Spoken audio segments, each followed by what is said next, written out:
Good morning, ladies and gentlemen. Morning, Judge. Can we make sure just this morning also to check in with them about hearing or seeing anything since the. I'm sorry, I didn't hear what you said, Miss Bradley. Can we just make sure that we check in with them this morning, just because the media coverage has kind of amped up? Just Okay. to make sure they haven't seen or heard anything. All right, certainly. State who's going to be your first witness? Corporal Benjamin Bors. Benjamin Bohr. And Okay. then it'll be Detective Mercedes Santana. And then Bessie Tate. And we'll see where we are from here. Okay, Judge, we are waiting on one juror. we are? Yes, sir. Okay. Thank you, ladies.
Artie, good morning. Morning, Mr. Adams. Ms. Bradley. Kate, good morning. Morning, Deputy. Good morning.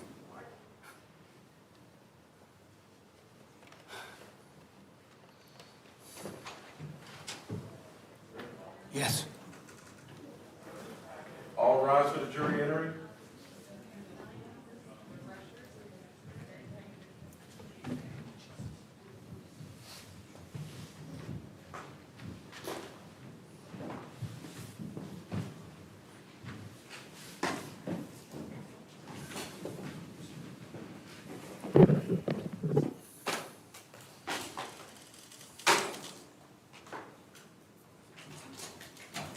Good morning, ladies and gentlemen. Thank you for your service. Let me just reiterate one thing. Has anyone had any contact with anyone or heard anything about this case through the media or on their own or anything from the internet? Anybody? No? Okay. State you're ready to proceed. Yes, Your Honor. You may call your next witness. Detective. Defense, you ready to proceed? Yes, Your Honor. Thank you. Detective Ben Bors.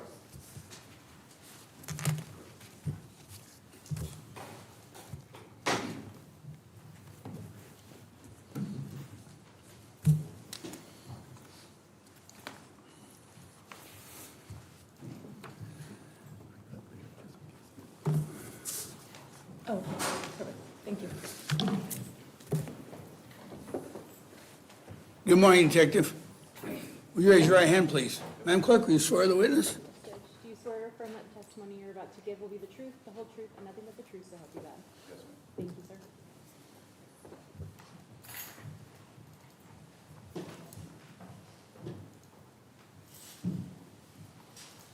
Good morning. Good morning, sir. Would you state your name and occupation and spell your last name for the record, please? Yes, it's Detective Benjamin Bors. Last name is spelled B-O-R-S, and I'm currently the detective with the City of Tampa Police Department. Thank you. State you may proceed. Thank you. Detective Bors, what division or unit are you assigned to? I'm currently assigned to our cybercrimes unit. Within that unit, do you have multiple responsibilities? Yes, So some of them are going to deal with investigating your own set of crimes that you guys work as that unit, right? correct. Now let's talk about some of the other work that you're doing, assisting, in this case, homicide detectives with cell phone and electronic downloads and extractions. Yes, as a portion of my duties, we do digital forensics for the City of Tampa. So explain what that means. The digital forensics portion includes extracting and parsing information from cell phones, hard drives, computers, sometimes vehicles, tablets, and then also what would be referred to as like a cloud extraction or a return in a search warrant. So if we get information back from Apple or Google, we then put it into a tool for detectives to be able to view that information. Same type of work for cell phones as well. Correct. Are you able to do what I'm going to refer to as a full download and extraction on a cell phone, just like you would on any of those other types of devices? Correct. Walk us through the process. You receive a device, let's use a cell phone as an example. How do you go about doing the work you need to on that device? So we get the request in multiple ways. Sometimes they come directly in from a detective or they come through our report system. Either way, we obtain the device either from evidence or directly from the officer or detective. We would photograph that device in the condition that we received it in, to document it that way. And then as far as the extraction process goes, we have several tools that we use, one being GrayKey and one being Cellebrite to do the extraction. And then we have two tools that we use to parse that extraction, which is also Cellebrite, and then another tool called Axiom. Used a lot of terms that probably need some explanation. Yes. So let's start at the beginning. You receive, in this case, we're going to talk about a cell phone. You receive a search warrant with that cell phone. In some instances, we do not need a search warrant, and those instances would be referred to as decedent exception. And a decedent exception is when someone is deceased and there's no, essentially a Fourth Amendment or a expectation of privacy for them, so we would then extract the device on their behalf because they are now deceased. Absent a decedent exception or someone voluntarily handing over a device for you all to download, do you have a search warrant? Correct. Okay. So when we're talking about the device that you're getting either under a decedent exception or a device with a search warrant, does the search warrant come over with the device so that you know you've got authorization to go into that device? Yes. Now, when we're going through that process, you referenced Gray Key. Explain kind of how Gray Key works so that we can understand how you're getting data from a device into a separate computer where you can sort through it. Yeah, so part of the forensic tool, Gray Key in this case being one that I use, is you would either have the passcode or be able to bypass the passcode to then get an extraction from the device. So if you have a cell phone and you've ever plugged it into your computer, typically it'll immediately ask you to trust that device to whatever computer you plugged it into, then you would enter the passcode. Gray Key sometimes has the ability to bypass that feature, or if we do have the passcode, we can then trust the device, that computer or forensic tool, and then it would extract all the data that it's capable of from the phone into what is a zip file, which is essentially a file that is then compressed, that has all the data it was able to extract out of it. When that data is extracted from the device, does the data still remain on the device as well? Yes, Is it fair to say, and I'm using kind of the rule, maybe not the exception, we're creating a mirror image to the hard drive of what would be on the device? yes, it's not necessarily a mirror image because of the way cell phones work now, and because of security features. You cannot get all of the data off of the chip as you used to in the past because of security features put in by manufacturers. So it is the best representation of a copy of the data that's on that device that that forensic tool has access to. So it's not a full copy of the phone, but just a copy of the data that forensic tool is able to get to. When you're copying the data off of the device, is that the data that is stored on the device compared to what may be stored on a cloud? Yes. Explain what the difference is between both of those. The easiest analogy that I can give, I use Netflix as an analogy, that you can go on Netflix when you're on Wi-Fi or cell data, and you can watch thousands of movies. But if you take your phone off of the network, you now no longer can watch those movies because those movies don't live on the phone. But there are a lot of artifacts or data that is still on the phone, like the Netflix app is still on the device, but not in the movie. So even though you extract the phone, you might have artifacts related to things, even though it's on the cloud, but you can't get access to the things that are on the cloud. So the extraction only includes items that are stored on the phone, even though the phone itself might have access to other information if it was still on the network.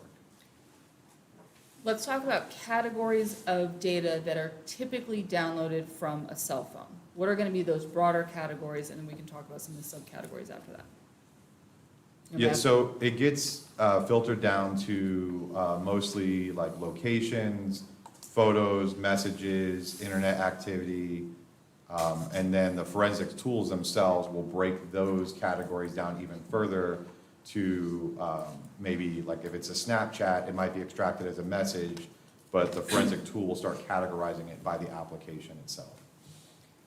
Call logs, calendars, contacts that are saved on the device, does all of that, in most circumstances, also get downloaded from the device? Yes, Is that going to include if there's web history searches?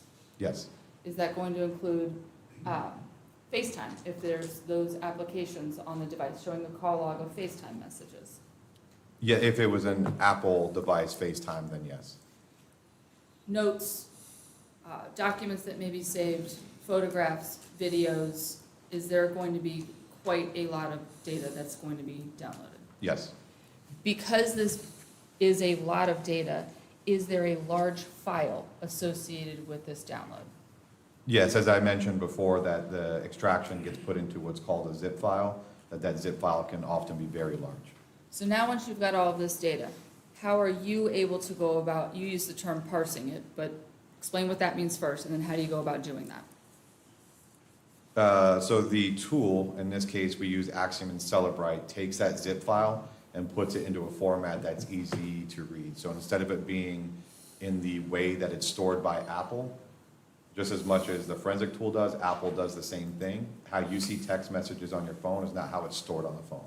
So the forensic tool takes it from the raw data and puts it back into a format that's easier for a normal person, even a detective or an officer, to view the messages, pictures, in a way that you would expect to see it, or similar to the way you would see it on the device. Do those programs, Cellbrite and Axiom, have search features within them? Yes, Are you able, as the end user, to go into either one of those programs and say, I want to see what the call logs look like, and it brings up just the call logs? yes, Can you search based on a specific phone number? yes, Search terms? yes, On any different type of category? Are you able to have search features and filters to narrow down some of the data that may be available to view? yes, Within that program, can you also create extraction reports? yes. What's an extraction report? So I refer to all of the data being part of that, in that tool that we're using, or anyone is using to view the evidence, is the exam portion of it. The extraction report can be the entire evidence, or if you want to filter it down to one specific message or one specific photo, you can create an extraction report for that one item or that one artifact. Fair to say in most cases with cell phones, if you were to print out every page of data, you're going to be in thousands and thousands of pages.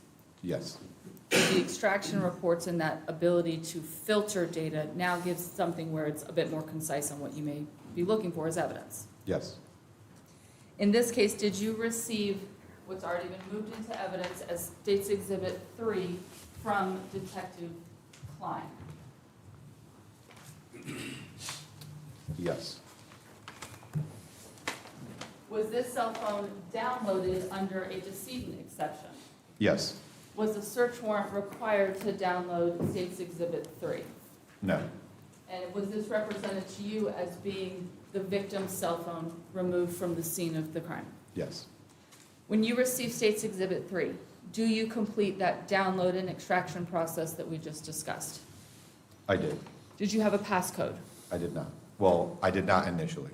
Did it take some time because of the newer model of that device to be able to actually get into the device since you didn't have a passcode? Yes, Were you eventually able to get into that device? yes, Once you're able to get into that device, were you able to get an entire copy of what would have been on the phone, recognizing that there's going to be some proprietary stuff?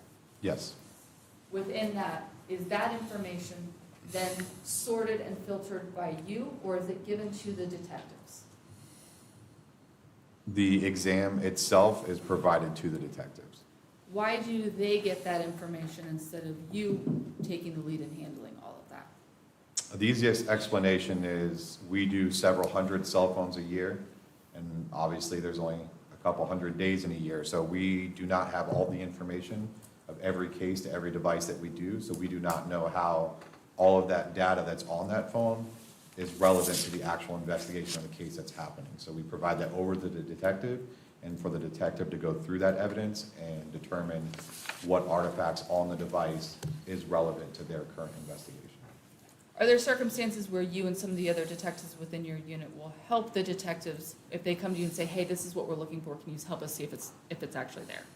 Yes, it's standard practice for us to go through the evidence after the fact, or if a detective needs some help determining whether something is evidence or not evidence based on how it's stored on the phone, we do assist with that. In this case, were you provided a second phone to download with a search warrant, but that phone was in fact given back to the owner of the phone after your work was completed? Yes. What was the phone number associated with that device? Can I refer to my report for the phone number? Absolutely, just look up at me when you're ready to go.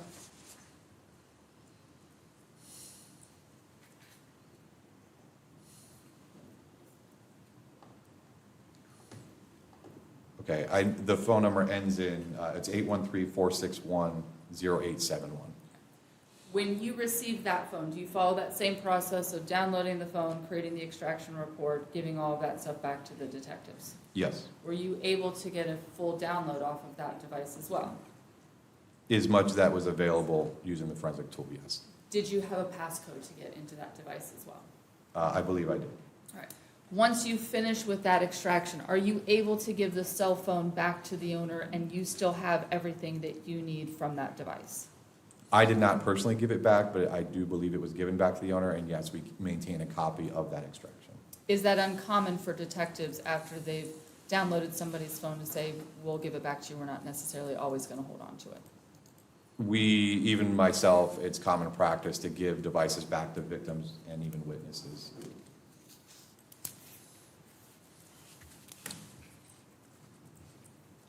Show in defense what's been pre-marked as State's Exhibit 21A, 21B,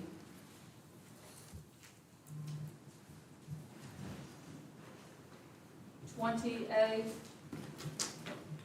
20B, 20C, and 20D.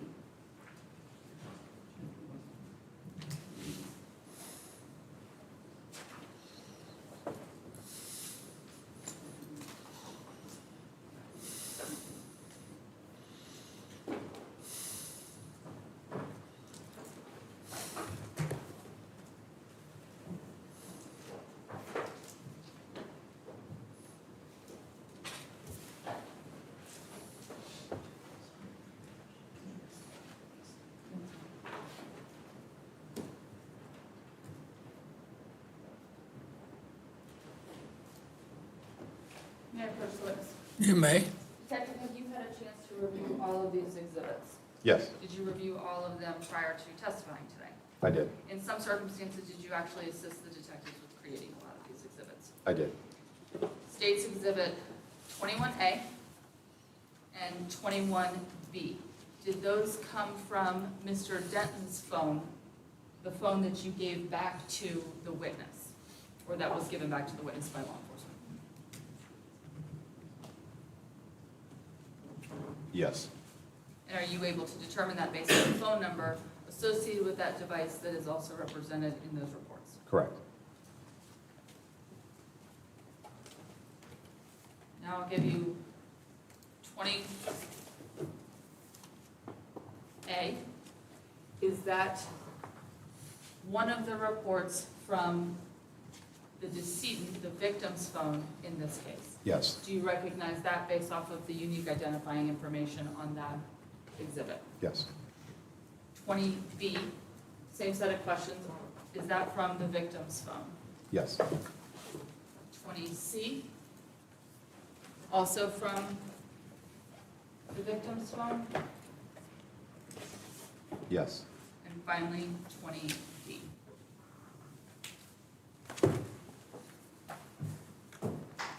yes, Do you recognize all of these reports as having either been shown to you before or that you actually created?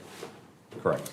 This time I asked to move into evidence 21A and B, and 20A through D. You may.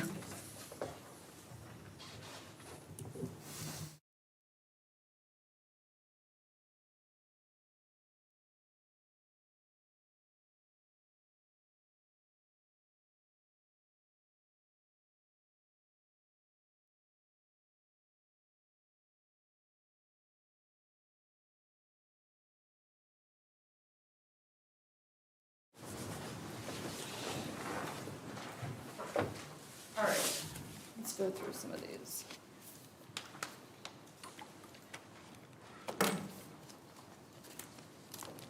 Start with 21A, permission to publish all exhibits in You- 20 and 21. 20 and 21, Yes, sir. granted. Thank you. Now, there's this giant screen behind you. I may make you stand up, or I can point with the pen on here so that you can see everything. I'm going to show you 20A, page 1. We're going to start at the top, and I just want to talk about what these extraction reports look like, and then we'll get into the details. Can you see it? Defense. Because I Okay. have it zoomed out so far? Did they change the lighting? It's, ladies and gentlemen, can you see it fine? Yes, okay. I'm going to zoom in a second, so if that's the issue. Maybe we can dim the lighting again a little bit? It's not the glare, Your Honor, it's just the positioning of the witness and the exhibit itself. All right. Can we, I don't want to make you move from your table with your client. Detective Borges is out of the way, and I'll make a move again if we need to. All right. And I'll be zooming in on these, so that'll solve some of the. Does that work for the defense? Okay. And ladies and gentlemen, you can all see it fine? Yes? Okay. Go ahead, State. Detective, before we start talking about the contents of these reports, was this report extracted through Cellbrite? The report was parsed by Celebrite Okay. and generated by Celebrite. All right, is it in the Cellbrite program? Maybe It a is. better question. Do we know that because it's written on there compared to other reports that we'll be looking at later in this case that are from Axiom? Correct. Okay, so when we're looking at the participants in this text message thread, do you have that information contained up here in the top left-hand corner? Yes. Do you know who the owner of the device would be based off of the information we see in the participants? I know the owner of this device because when it was extracted by myself, that the device phone number was the one that ended in 0871. In some circumstances, would the owner of the device have owner in parentheses next to this phone number? It's not uncommon to see that if the Celebrite tool or Axiom tool parse that information and had that with it. So now when we're looking at this, we see bills with an asterisk underneath a phone number. What does that blue writing bills mean? That's a name or a contact name that's associated with that phone number within that device. Who would put that contact phone number or the name, the contact information in? It's most commonly done by the owner of the device. Objection, speculation. Commonly done by, sustained, unless you have some other reason why you can lay a foundation. That's fine. All right. When someone has a phone, if they type the phone number in and hit add contact, do they have the ability to add the contact? They do have the ability to add the contact, but also now within the phone features, if someone has their own information on their own account, that when you go to add someone's phone number to your contact list, you can also add it with the name and photo that the other person has provided along with it. So when we're talking just about a contact name, when we see bills here, can that be added by the owner, the person holding the device, or can that be added because they've accepted a contact from someone else? Correct. The contact gets entered by what the owner of that device allows it to be entered as. What I was suggesting is that the name can be entered by the sender, accepting how the sender wanted it to be entered, if that makes sense.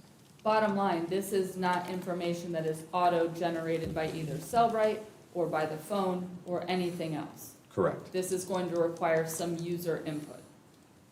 Correct. This is how the device is storing that phone number associated with that contact. It did not come from somewhere else. So when we see the contact bills, the phone number we see right above it, is that the phone number associated with the contact bills in this device? Yes.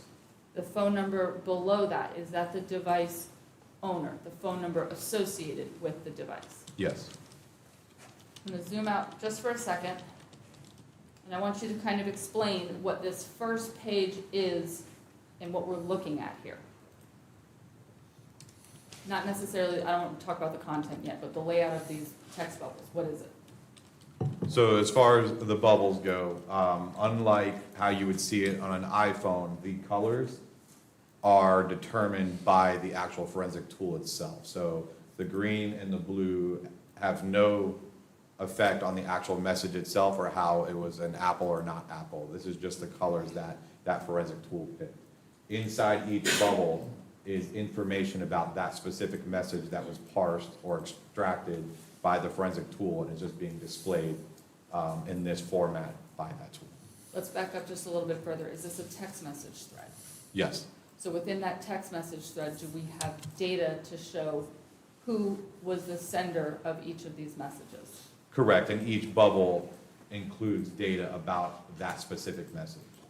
Now, let's take a look at this top green bubble here, and we'll talk about this one first. If I can get it to focus. There we go.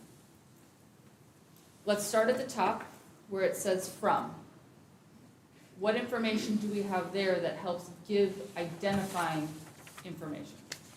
The phone number, and as I mentioned earlier that the device that was extracted here, phone number ended in 0871, and as I also mentioned earlier, Celebrite has added owner next to that phone number. And then, so it's from this device that I extracted, and then two, that second phone number ending in 6844, that was using the contact name of Bills. Is the line directly below the phone number, yo, it's say, new number, is that the actual content of the text message? Yes, that's the content of that specific message. So if someone's holding a phone and they get a text message, is what we see written in there essentially what the end user would see on their device? Yes. All of the other stuff is gonna be the backroom kind of data. Correct. It might be available on the phone to see some of that info, but typically you're going to see the message, probably the contact at the top, and then all of the other information just below that source info. Forensically, that's how it's stored within that device. You're not going to see that as the general user of a device. So let's go down here where it talks about delivered, and I want to talk about that column underneath delivered. What does that information mean? The forensic tool parsed the date and time from the database and pulled that date and time out. And then there's the UTC -5, which UTC is Universal Time Coordinated, I believe that's exactly what it means. And essentially, if the world's clock starts somewhere around England, that would be 0. And we are, depending on daylight savings time, we're either 5 hours behind or 4 hours behind. So these devices store everything at UTC time, which is what I just said about the time essentially around England. And depending where you're at in the world, it's either gonna minus or plus time. So us being in Eastern Standard Time, in the fall, we're 5 hours behind, and in spring, we're 4 hours behind. So since spring had not occurred yet, this is January 27th, 2023, we are 5 hours behind UTC. So you see the -5, and then it adjusts the time to Eastern Standard Time being 7:08 PM, Let me zoom in for you. or 7:09 PM. When we're looking at that UTC -5, if that is printed on any of the extraction reports, does that mean that date and timestamp has been converted to local time? Yes, if it's -5 or -4, it's been adjusted to Eastern Standard Time. So the text message, yo, it's say, new number, when was that text message sent? I believe it was sent at 7:08 and 53 seconds, which you see in the bottom right-hand corner. And then it shows as being delivered at 7:09, so 7 seconds later. Underneath that text bubble, we see a lot of other data written in black. What does that information mean? Forensically, that is how that information is stored on the phone. So every line that you see, or every slash in the computer world, that identifies a folder. So the first folder being that full file.zip, then that, inside that folder is a private folder, then a VAR folder, a mobile folder, a library folder, SMS, and then it gets into the database, which is the .db. So SMS being short messaging service, which is where your text messages are often stored within that device, and then the database. And then even further, it's telling you which line within the table specifically that message was pulled from. Now, let's move on to the next text message bubble, which is gonna be the blue one, and let's talk about in the top left-hand corner.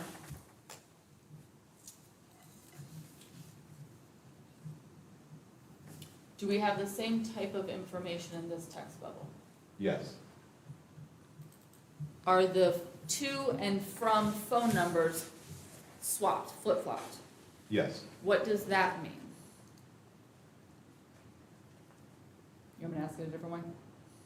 I can answer, it doesn't mean anything that the phone numbers are flip-flop, but it's been identified as from the phone number associated with the contact bills and then to the owner of this device. If it was flip-flop back the other way, it wouldn't make a difference as long as Cellebrite had presented it in the correct to and from format.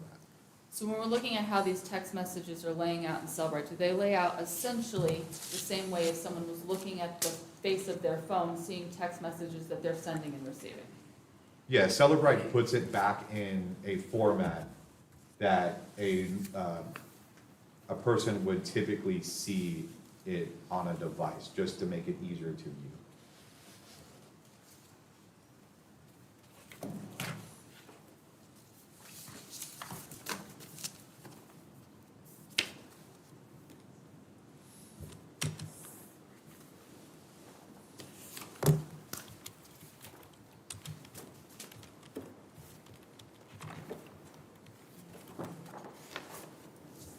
I'm gonna show you 21B. Let me zoom out so you can see the whole page and then we'll talk about it. There's the whole page. And now I wanna talk about the participants up at the top. The participant information here is a little bit different than it was on 21A. What does it mean when we're seeing essentially like an email address as the participant? So in this artifact or report, it shows the @icloud.com, which is a Apple email address, which is oftenly associated with a cloud account. Can you send and receive text messages from a cloud account? Yes. How is that done if it's still on a cell phone or a device, tablet, something like that? If you set up a Apple device and you have it associated with a cloud account, that cloud account can be used across multiple devices, being iPads, multiple phones, an old phone, a new phone, a tablet, a computer. So it can get a message, receive message and send messages from multiple devices at the same time. So if the 0871 sends a text message to that previous phone number, and that phone number is also associated with this cloud account, it'll receive it on both devices. If you have an old device that doesn't have service, doesn't have a phone number, that device can send a message back using the cloud account. So let's use the example that someone has an iPhone and an iPad. Yes. If they're logged into the same iCloud account on both devices, are you going to see, in this circumstance, text messages mirroring or showing up on both devices? As long as that phone number is associated with that same cloud account email, yes. In this circumstance, are we seeing text messages that are being sent by an iCloud account? Yes. And do we have the same information included in these text bubbles that we saw in the last exhibit? Yes.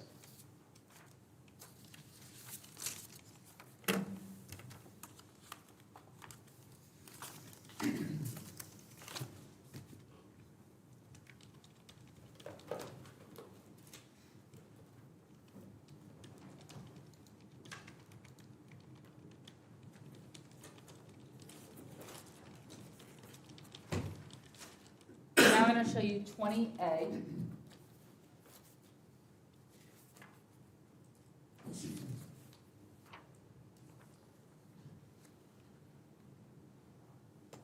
So give us kind of an overview of what we're looking at here, and then we'll talk about some of the details inside of it. So this report was generated for a specific contact within the contacts of the device. So on the left-hand side, you can see that the name of the contact is Baby Daddy. In the blue text on the left-hand side, it shows that there's a photo that's been associated with that contact. And then below that, the source file, same as the text message we discussed before. All of that information is stored within a database or a folder of some sort that's stored within the device. So that long string of text or words shows you exactly where in that forensic exam that information was stored. And this, again, the contact can be, in some circumstances, whatever the end user decides to create as that contact. Yes. Now, once someone's created a contact, in this case, Baby Daddy, is any message, any phone call, any account information associated to that contact going to show up on the device as Baby Daddy? Yes.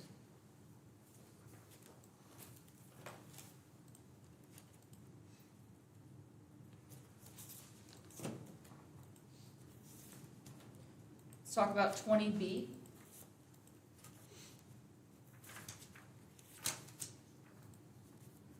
I'm going to show you page 1. I'm going to zoom in on the participants. Can you please explain what we're looking at here for these participant information. The owner of the device being the 0933 phone number, and then there's also a Gmail account as the other contact. Was this the cell phone let me ask it this way, was this the extraction from State's Exhibit 3, which was the victim's cell phone? Yes, So when we see that Lana Bug is listed as owner of the device, does Lana Bug the contact name that Ms. Sims would have given her own phone or herself? yes, The email address that we see above that, does that mean that this phone number is communicating with this email address? yes.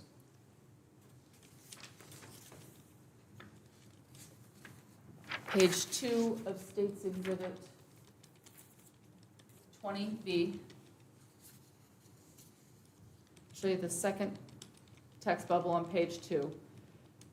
Explain how we see this to and from contact information on this text bubble. Yes, this artifact or extraction report indicates that the victim in this message was sending the message to herself. Is that an uncommon way to sometimes store information or remind yourself of something? I've seen people do that just as kind of a quick way to keep notes or send something to themselves so they can use it again later.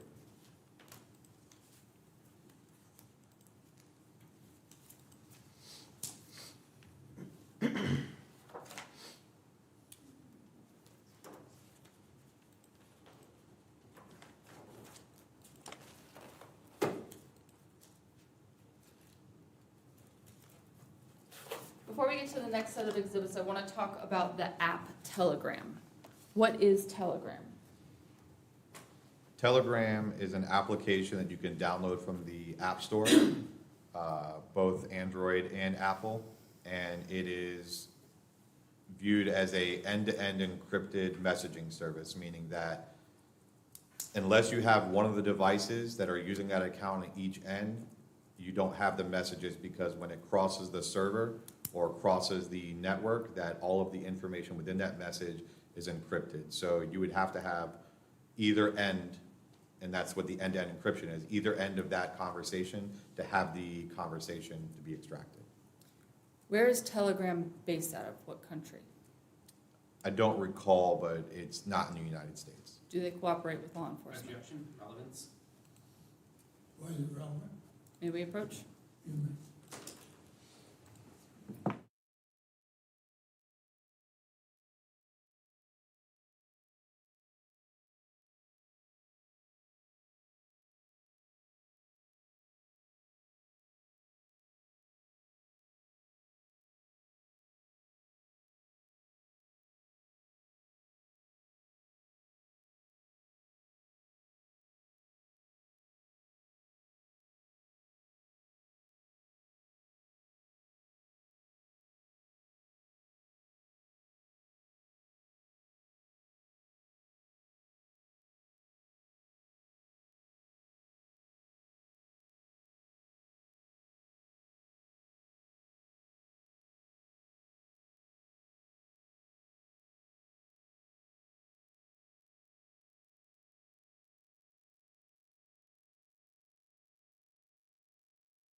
Law enforcement subpoenas. At the time of this investigation, they did not, but recently, they did release, they might respond to a subpoena. Without having one of the devices with an end-to-end encrypted third-party app, are you able in 2023 to get Telegram messages? Telegram messages themselves, or any messages, you require a search warrant, and even as of today, Telegram will not respond to a search warrant, even if the messages weren't encrypted. But in this case, they were encrypted, so even with a search warrant, you wouldn't have gotten the messages, and you are required to have one of the devices then. If Telegram, or let's just go with any third-party app is deleted from a device, if that is an encrypted app, is the data going to be deleted when the app is deleted? Yes, so Apple, in this case, uses file-based encryption. So once you delete that data from the phone and that application, it deletes the encryption key for that application. So once the encryption key is deleted, so was all the data that was within it.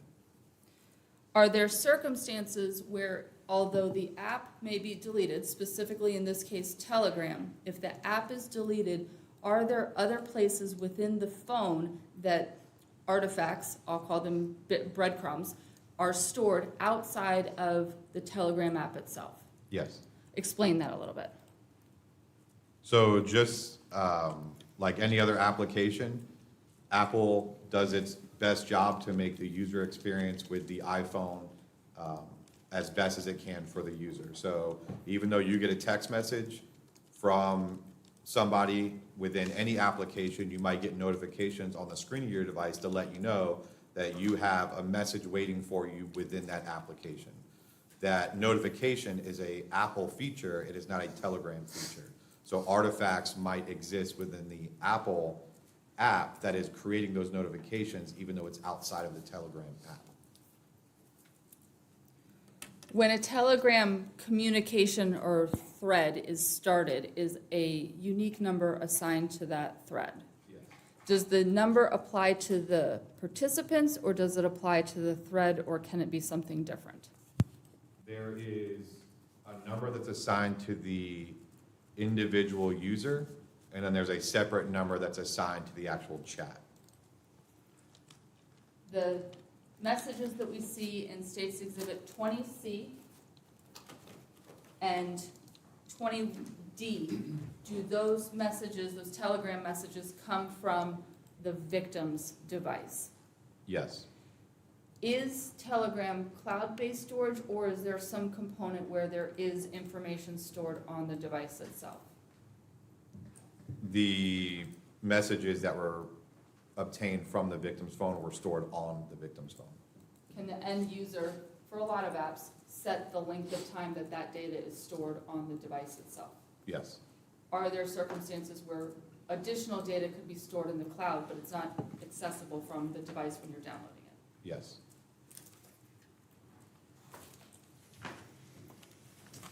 All right, let's take a look at 20C.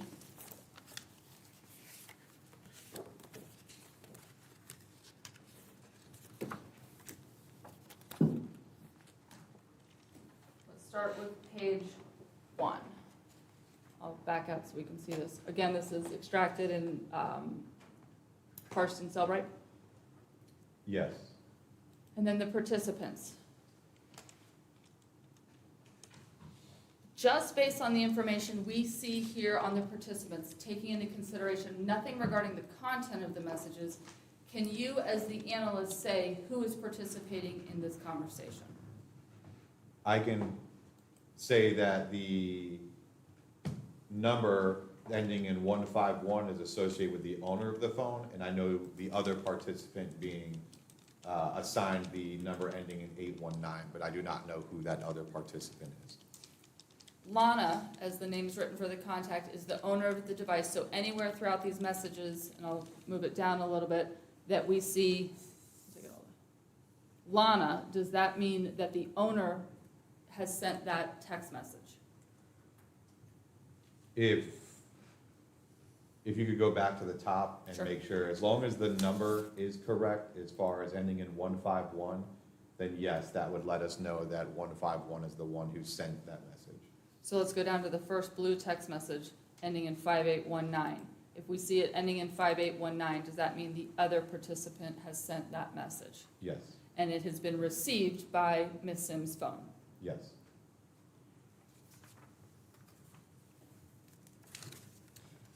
Let me bring something back to your attention. We're gonna go back to the date and time stamp on these. Because we see the UTC -5 on this message here and Yes. throughout this, does that mean it has been converted to local time?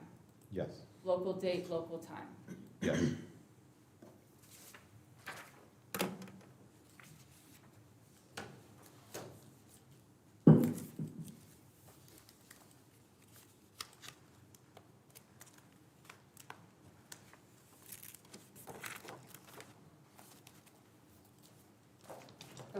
then last Telegram messaging, 20D.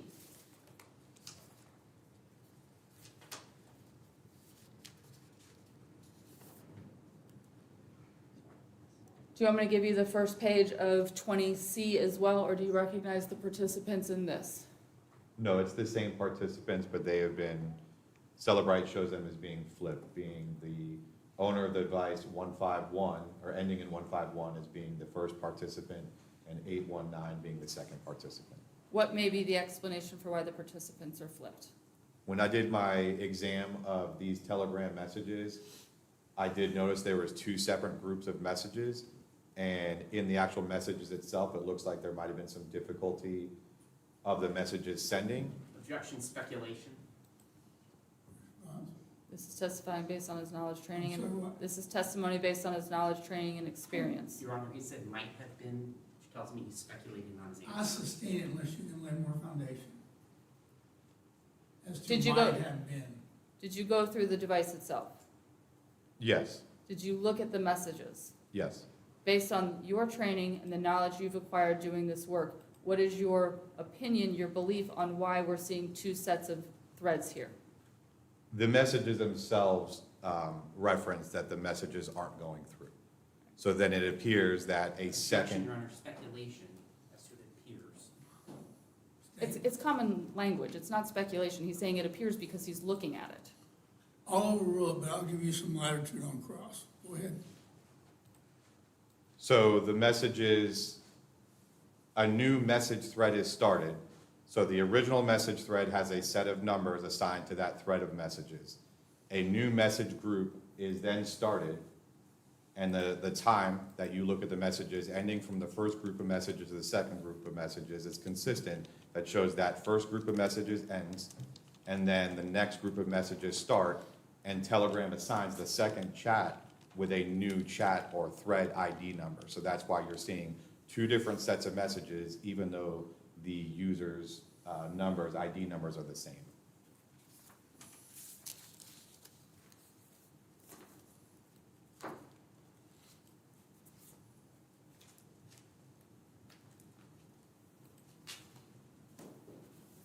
May I have just a moment?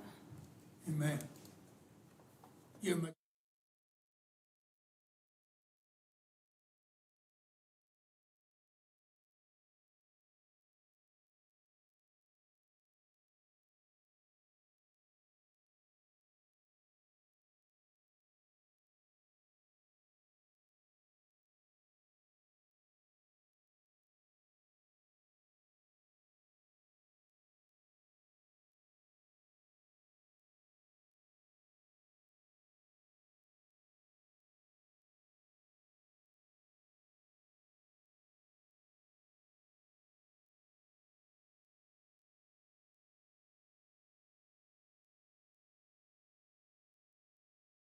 The gentlemen will be in recess for 10 minutes. Don't discuss the matter among yourselves until anyone is saying about the case. If anyone does, notify the bailiff, and he or she will notify me. We'll reconvene at 9:40. Thank you.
Call your next witness. Detective Mercedes Santana.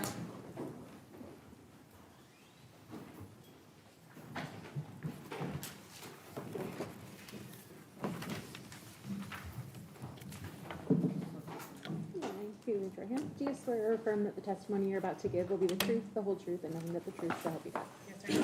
Thank you. Good morning, Detective. Good morning.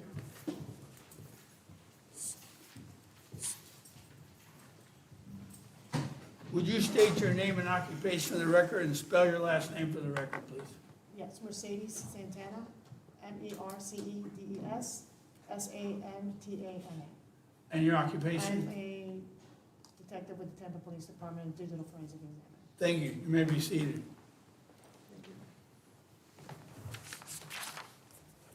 Tell me when you're ready to go. I am ready. Detective Santana, do you work with Detective Bors? Yes, I do. See the witness who just testified before you?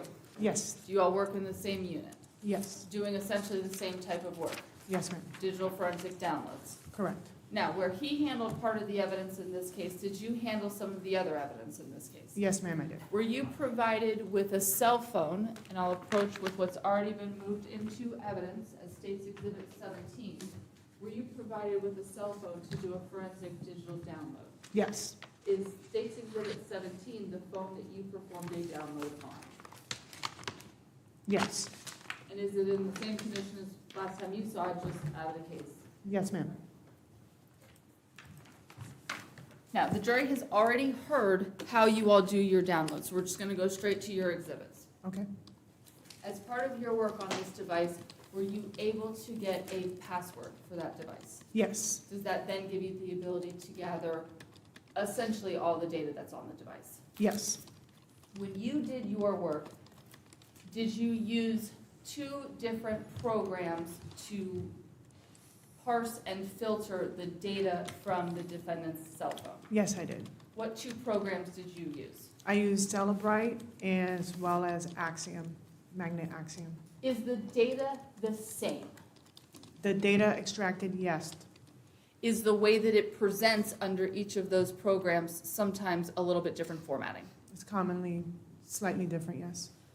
But when we're talking about the data itself, regardless of which program you're using, it's still the same data. It's pulling from the same exact data, yes. I'm going to show defense what's pre-marked as.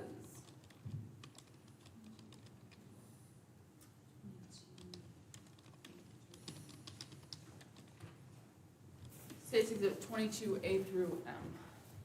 Showing defense for objection. 22A through M? Have you had a chance to review all of these exhibits? Yes, Did you have a chance both in creating some of these exhibits, but before you testified to also review all of these exhibits? yes, Do they fairly and accurately represent the data that was contained on the device in these extracted reports? yes, they do. All right, this time I'd ask to move into evidence. I'll go through the individual text. Any objection? Object based on pretrial motion, Pardon me? on pretrial motion. All right. So noted and objections overruled. It's gonna be 22I.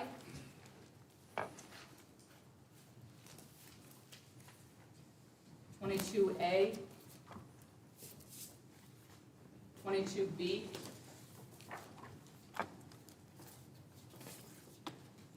C. 22M. 22L.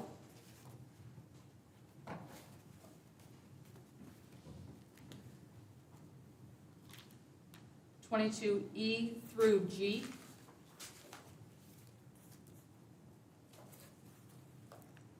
22J. I think they're separate. I'll check. 22M. 22K.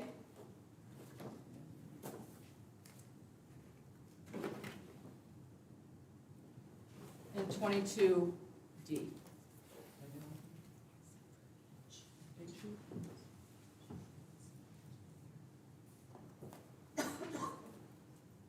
22H. Permission to publish all of those exhibits. No objection, other than previously made objection. The Request is granted. Thank you.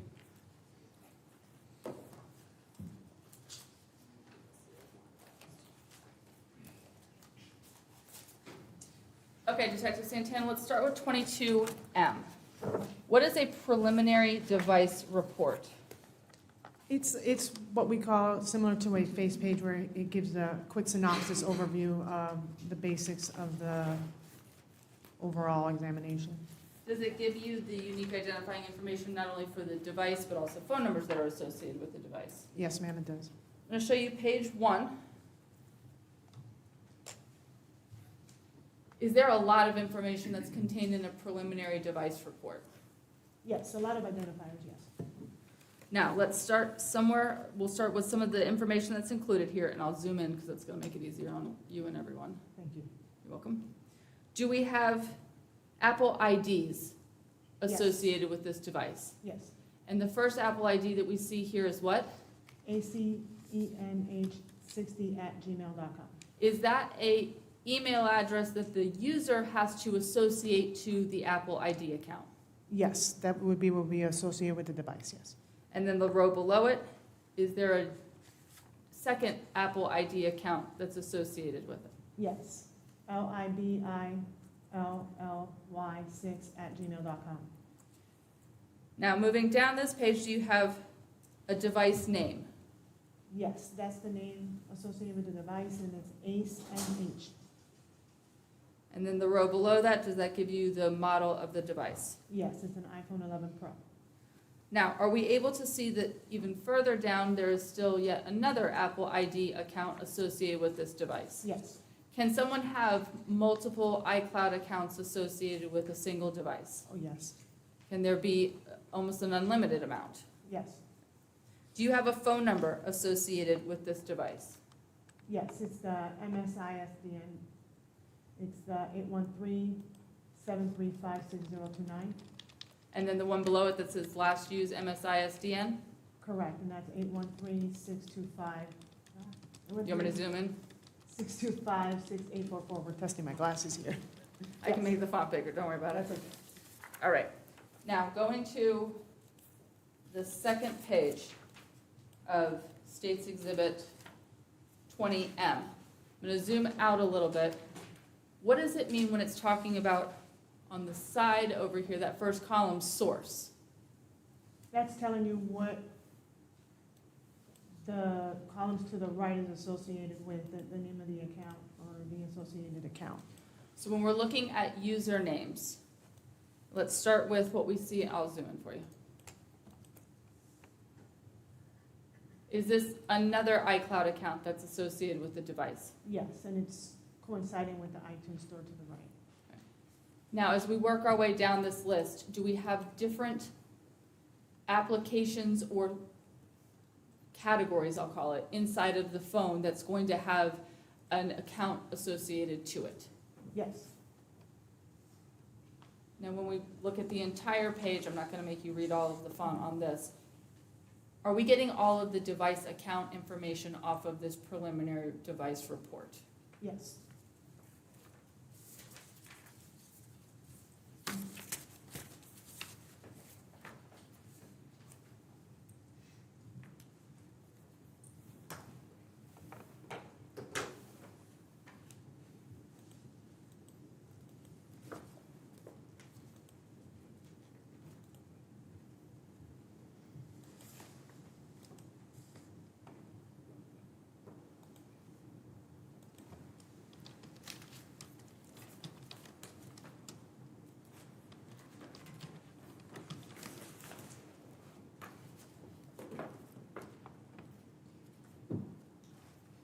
Within an extraction report, are you able to get photos that are in the photo gallery of the device itself?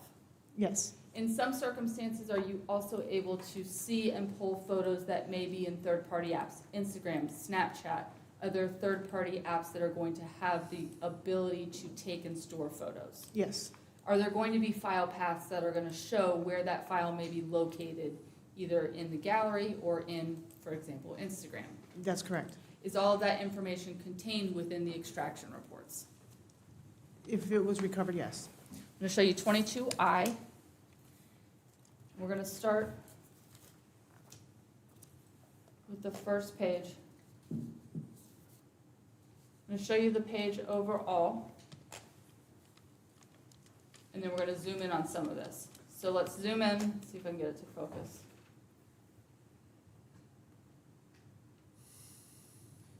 I'm gonna back it out just a little bit so that you can see the whole row.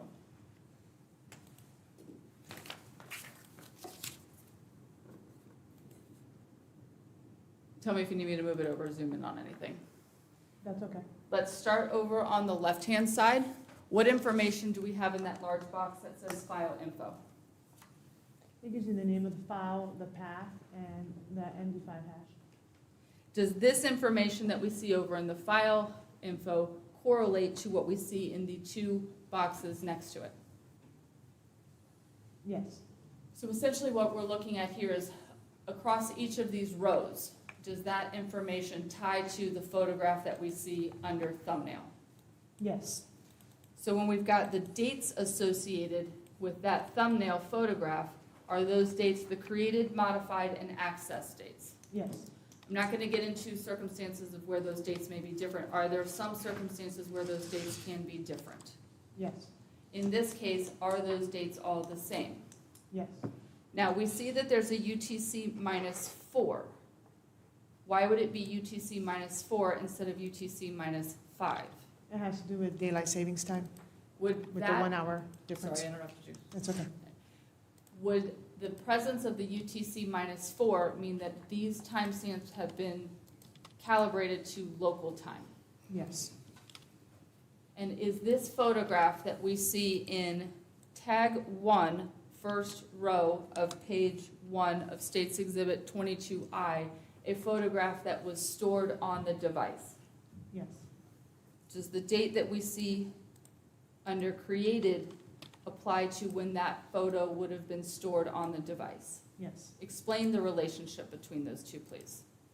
It would be whenever the device captured, that thumbnail would capture that date associated with it that goes alongside with that file path of where it was saved.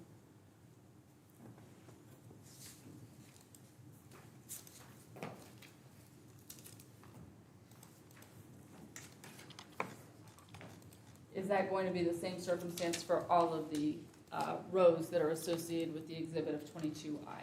Yes,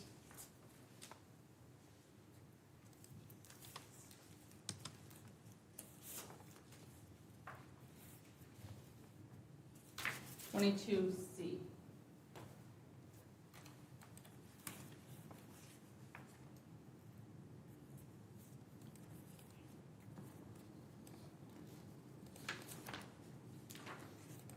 Back out a little bit, this is gonna be first page. Is this referencing contacts? yes, it is. What does that mean? The contact saved on the device, where we would, it can be names that someone saves to be later contact that individual. Let me zoom in. When we're looking at the different rows on this exhibit, can there be more than one source of data associated with the contact? You want me to ask it a different way? So can it be an email? Can it be a Yes, phone number? Can it- I followed you right after, yes, that's correct. They could be different, phone number, email, text. So let's go down to row 4. Do you see a name associated with row 4? Yes, Alana. Does that name then have a phone number associated with it? Yes, it does. I'm gonna zoom in. 813-532-0933. And is there a created date that that contact would have been added to this device? It says 9/21 of 2022. And then below that, is there going to be a different contact reference name, baby girl? Yes, And is there a phone number associated with that contact as well? there is, at 813-410-2679.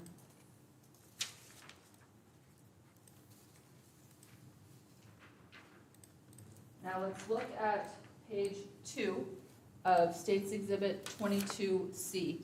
And I want you to explain something that we're seeing in column, in row 7, that we have not seen on any of the other contacts. Do we first have a name associated with this contact? We do, it says LK. And a phone number? Yes, 813-410-2679. What does this red yes over here in the far right column mean? That means it was deleted. Deleted by who? A user of the device, Deleted off the device. off the device, yes. How can we still see it here if it's deleted off the device? Because our digital forensics tools can still recover deleted data from time to time, depending on the circumstances. In every circumstance or No, sometimes? sometimes.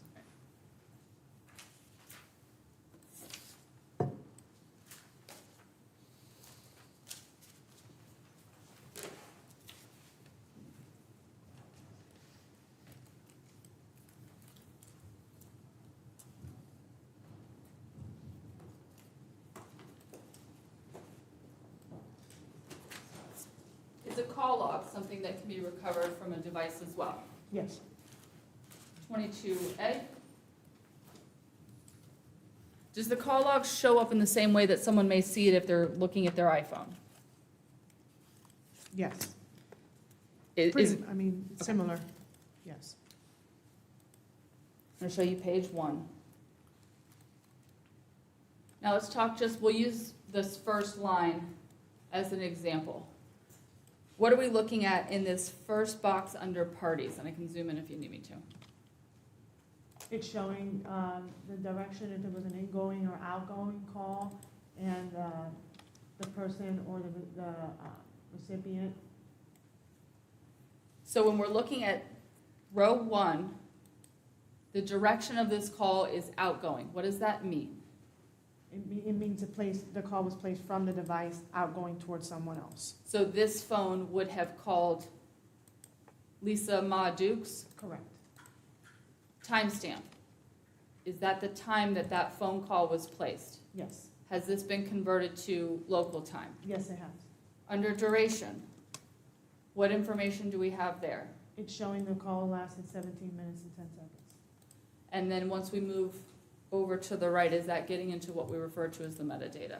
Yes, Is that going to be the same format for each of the phone calls contained in the call log? yes.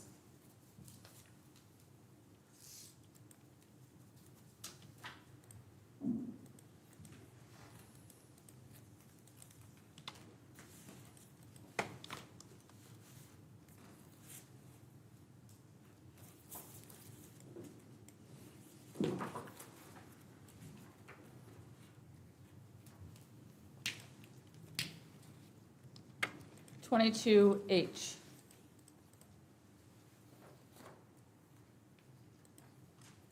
I'll just give you the first page so we can talk about this. This is page 1 of 22H. Looking at the overview, is this a text message thread? Yes, it looks like instant messages. Mhm. I'm going to zoom in for you.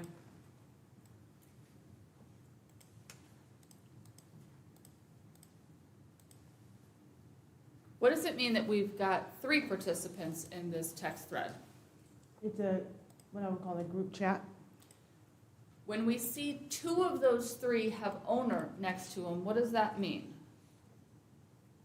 That means it's coming from the user of the device. That would be the owner of the device. The phone number that ends in 6844, is that the phone number associated with this device? Yes, The ACE NH60 Gmail account, is that also an Apple ID account associated with this device? yes. To the person who's holding the phone in their hand, are they going to see that it's a group chat, or is it just gonna show up as a message between the owner of the device and the other contact? It'll perceive to be it from the owner of the device into the contact. The contact that we have communicating in this is phone number what? 813-461-0871. As part of your work in this case, are you aware that Detective Bors actually did a forensic download on that device? Yes, Did you assist Detective Bors with his work as he assisted you with yours? Do you guys work together on this? yes, Okay. yes, All right. So are you familiar with the contact Shay and that phone number? yes.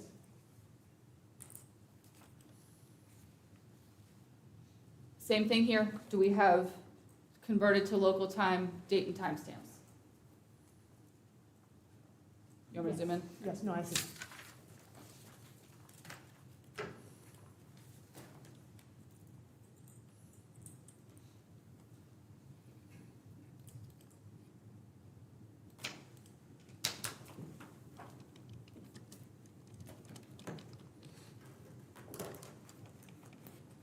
Twenty-two D.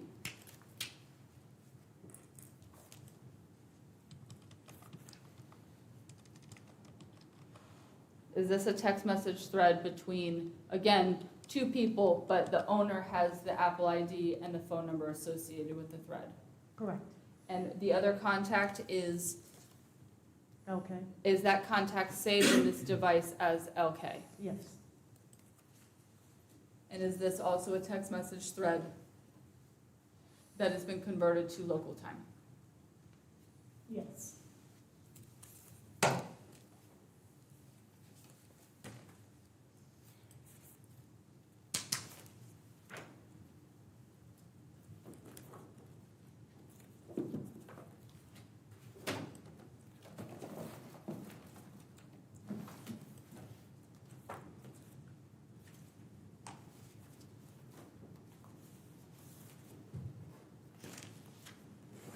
Twenty-two L.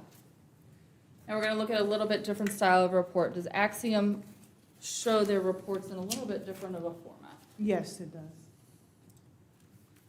Is this the first page of State's Exhibit 22L? Yes,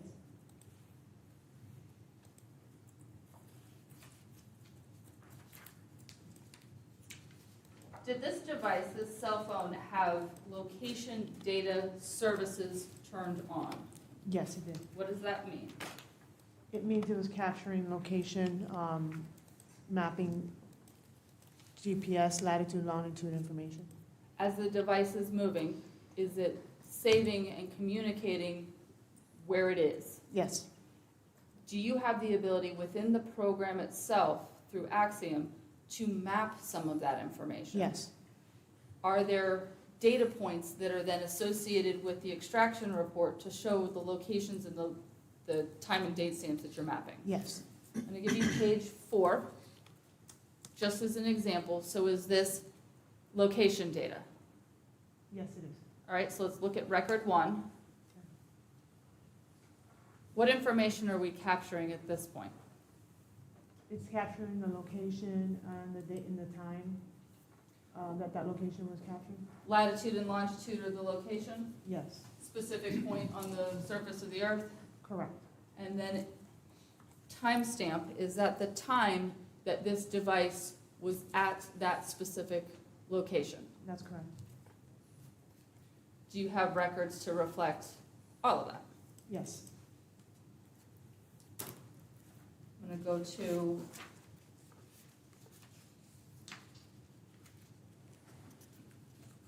the last page of this exhibit.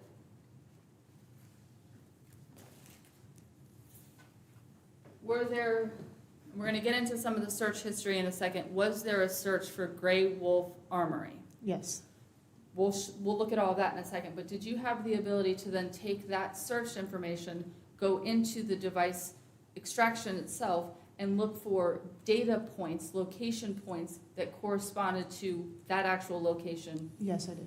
So where is Gray Wolf Armory? Or where was it? It's in New Tampa area.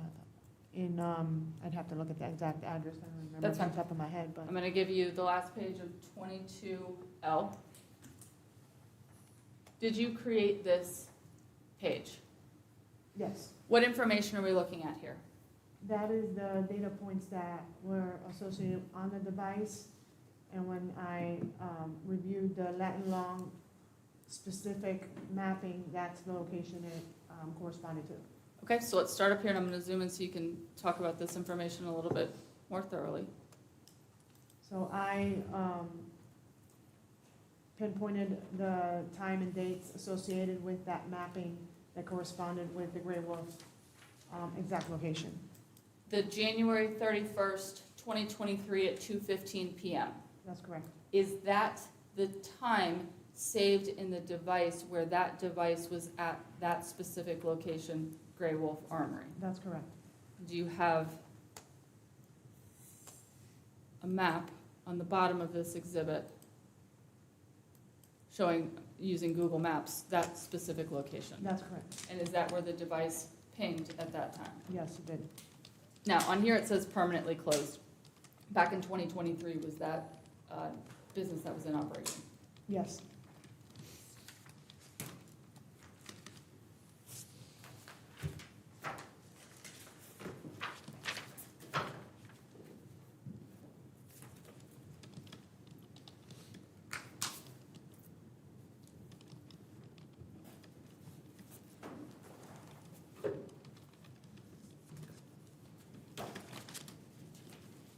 $22K and then $22J.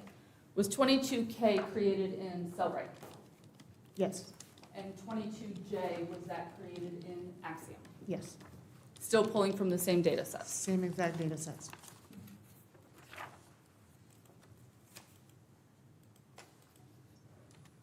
What are we looking at in this report? That is search history. Search history using what app? Safari. Is Browser. Safari, is Safari the default internet app on an iPhone? Typically, yes. Can we see the date? Let's start with row one. When we're looking at row one, can we see the date on row one? Yes, it's February 1st, 2023. Source, what is that referring to? That is the source of where that value, which is what the search terms were, where it came from. So what was used to search for that? So in this situation, it was a Safari browser. So value, what does that mean? The value means what was searched, the term that was used to search.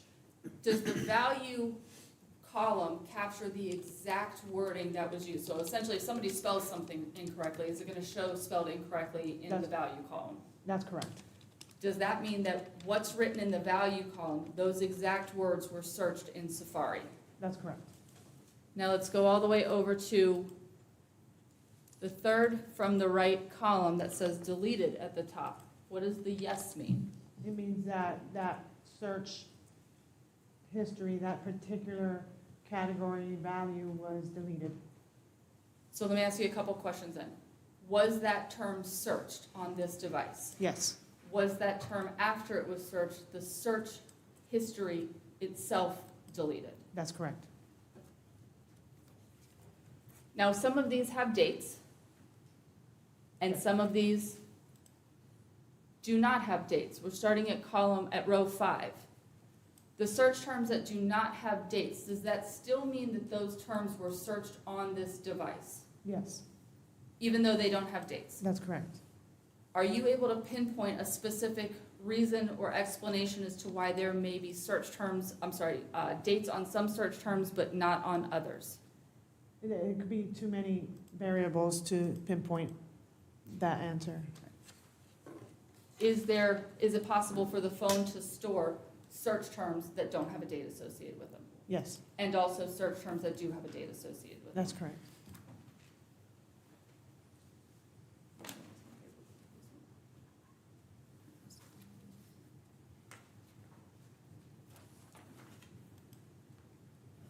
$22J. Is this also a search history Yes, in Axiom instead of in, you want me to give you the first page? Is this an Axiom? yes, Search. that's Axiom.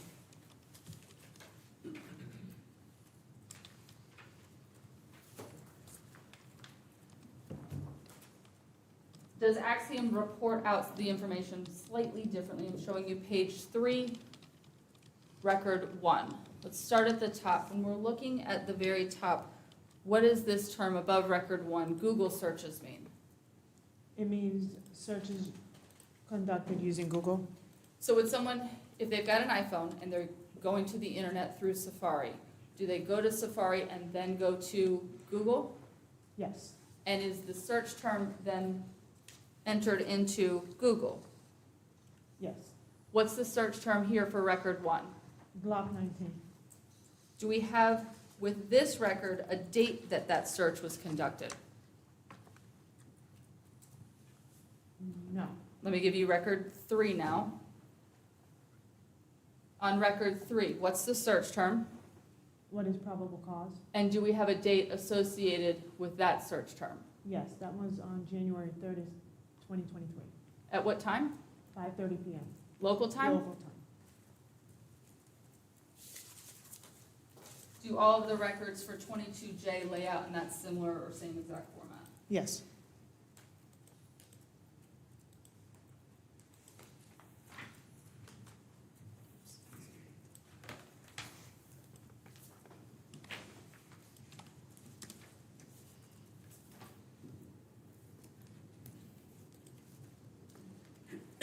Twenty-two E and G. E through G.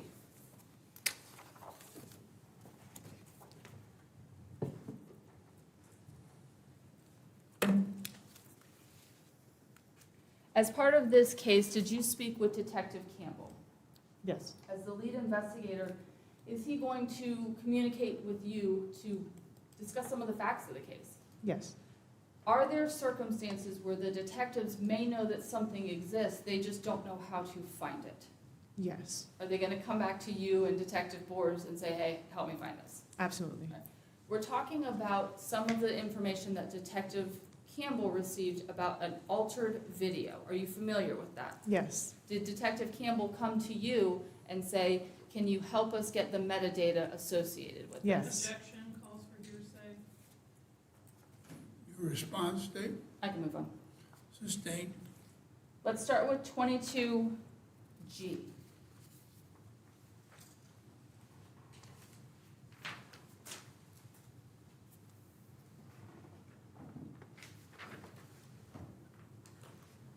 I'm going to show you record one and record two at the same time.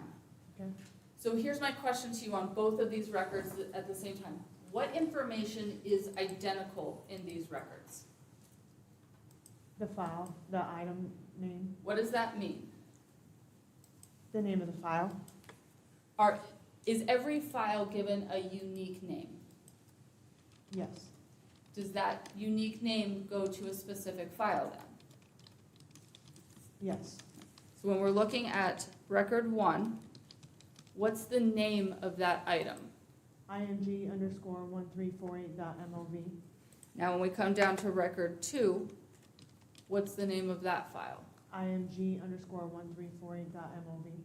Is there a date associated with record one Yes, February 1st, 2023. and a time? Yes, 11:04 a.m. What does that date and time tell you about record one?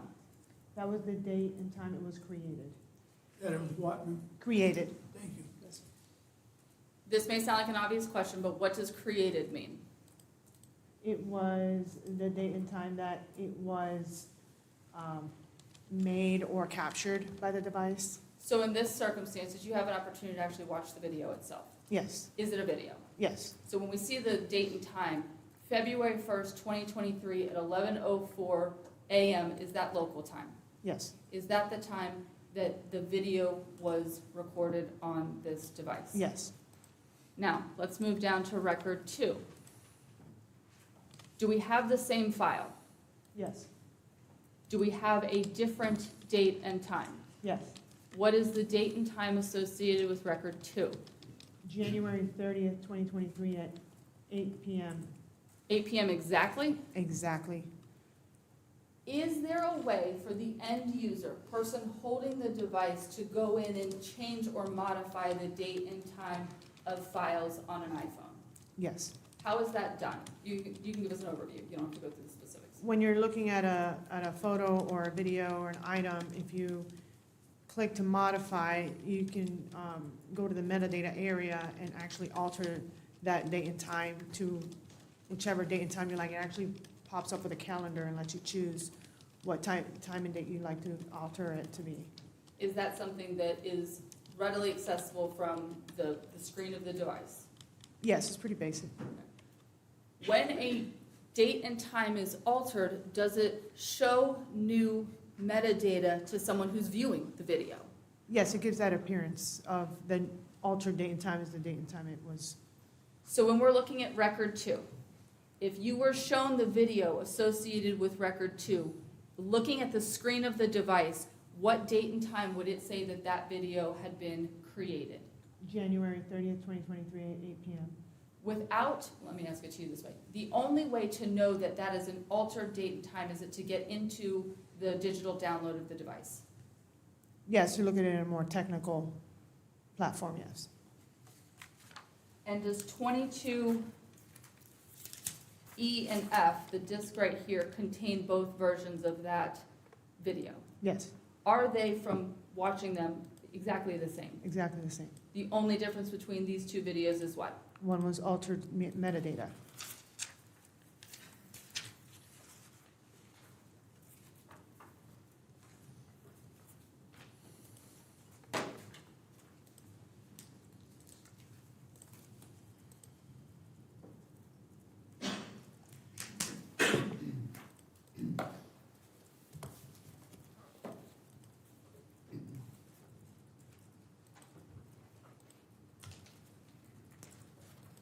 As part of your work on this case, did Detective Campbell ask you to look specifically for Telegram?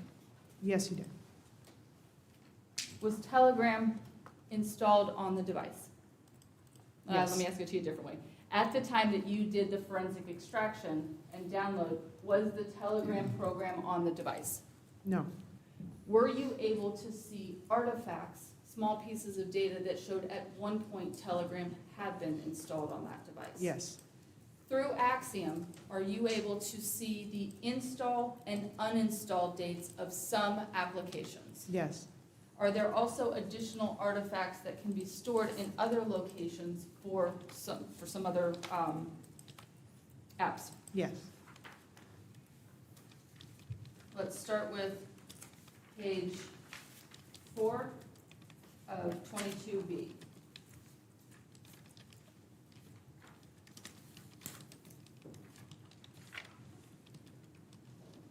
Okay, record 1. What is this record capturing?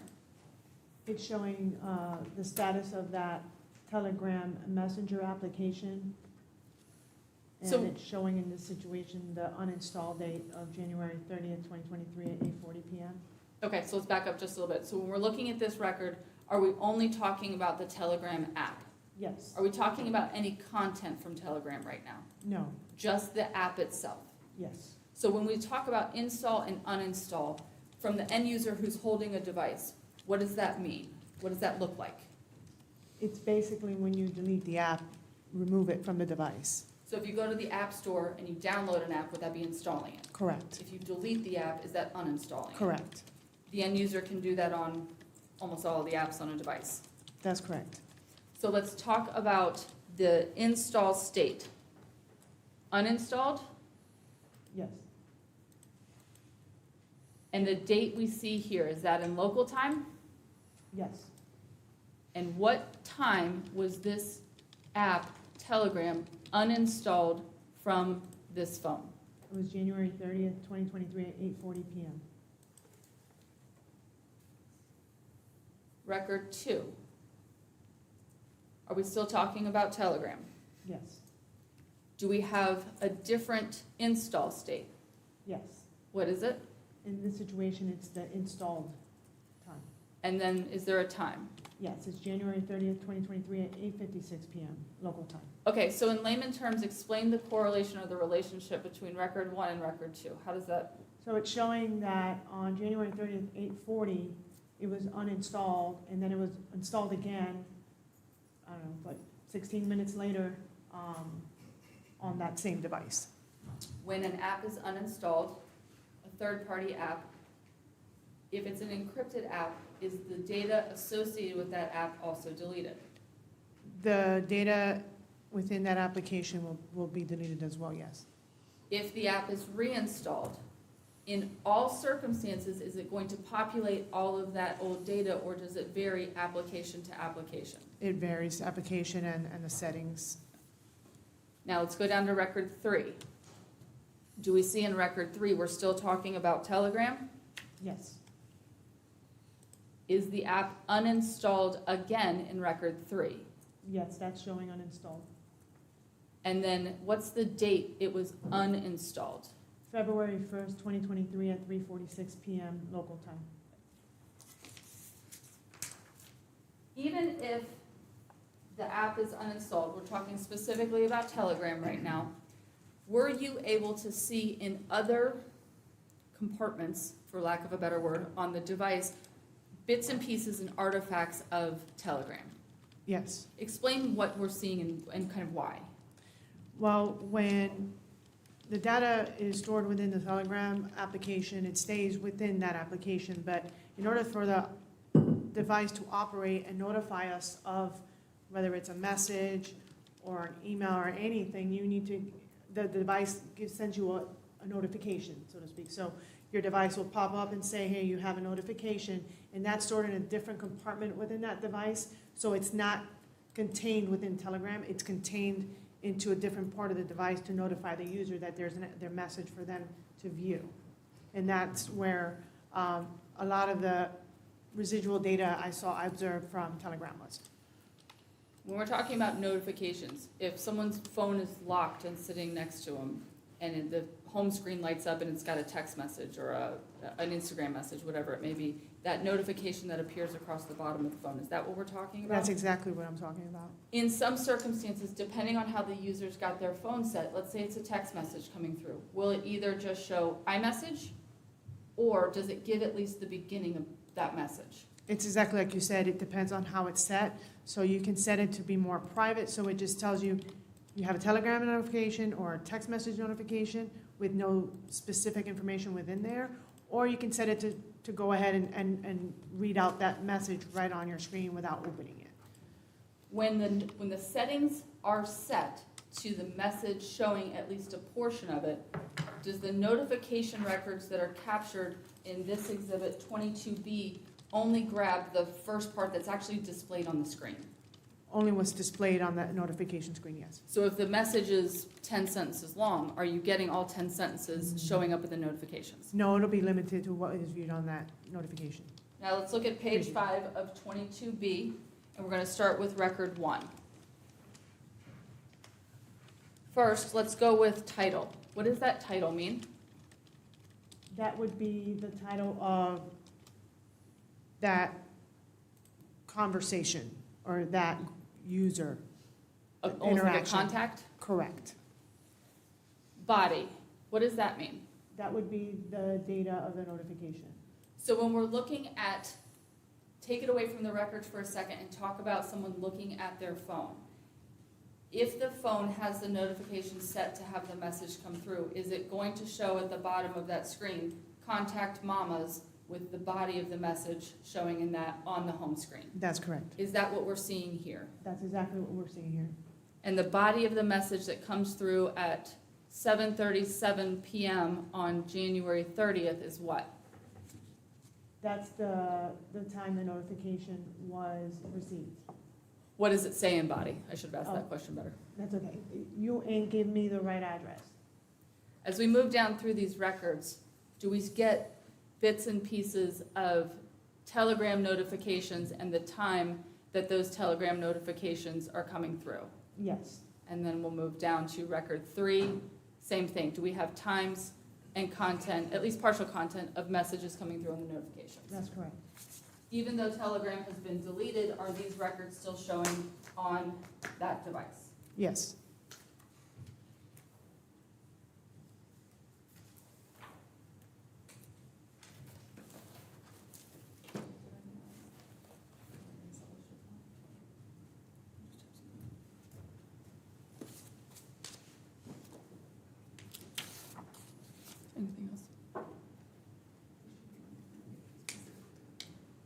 moment, Your Honor? You may.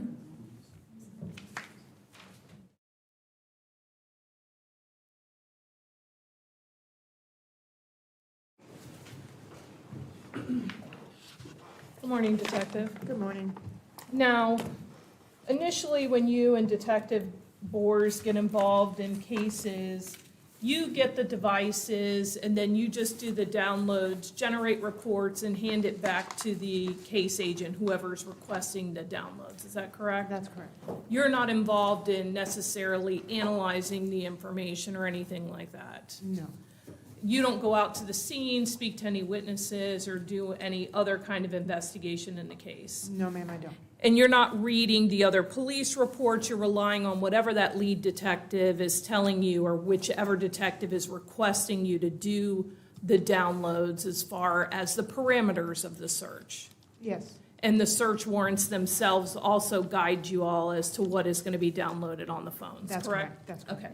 You don't collect the phones themselves or anything like that? No, And you're not physically going through the devices? no, Okay, so you're not going through it to see if what you're seeing in the extraction report is the same as what's on the device, you're just downloading it, and that's for the detectives to do? that's right, I do not go through the device. Okay. Some of these reports that were generated are things that later on Detective Campbell or the state attorney in preparation for trial wanted you to hone in on, is that correct? That's correct. And when you were talking about those photographs, She's, no, girl right there.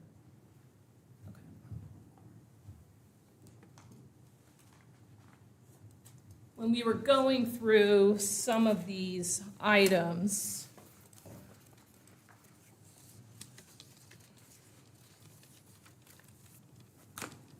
bear with me for one moment. Sure. When you were talking about states 22G,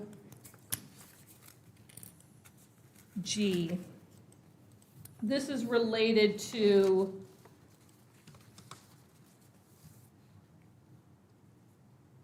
you can see behind you, the video that you were talking about where the metadata had been changed on the device, Yes, and you actually were able to view that video itself. yes, ma'am. Now, is that something that you viewed on the phone or through the download? Through the reported download. Okay.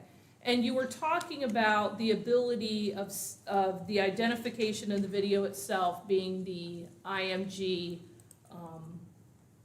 1348, correct? Yes, And you were able to say that that device is a device that took that video, correct? yes, Okay. And so there's enough information from the download on this to be able to determine that that physical device that it was downloaded from was the one that actually took the video. yes. That's different from some of these other photographs that you have in your download itself. Yes,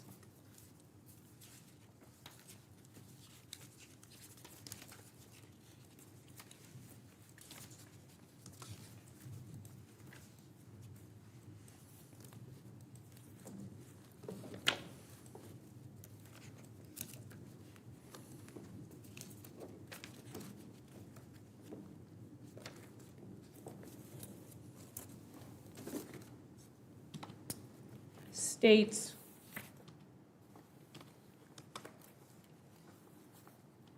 '22 I. These photographs that we see here, this one in particular, the one with the firearm, are you able to make any determinations from the information that you have whether that photo was taken with that device? looking at that, no. Okay. And obviously, pictures can get on a phone through the phone itself taking the photograph, correct? Yes, You can do a screenshot of other photographs, and that would end up in your photo log, correct? yes, Or somebody could send you a photograph, whether it be through text message or some other way, and you can save that photo, and then it becomes part of your photo gallery. That's Correct? correct. Okay. And so you're not able to make a determination with that photograph, whether that was taken from this device that you're doing the download on. Correct. And that's different from the video that you were able to make that determination. Correct. And is that the same for this photograph at the bottom? Yes. Okay.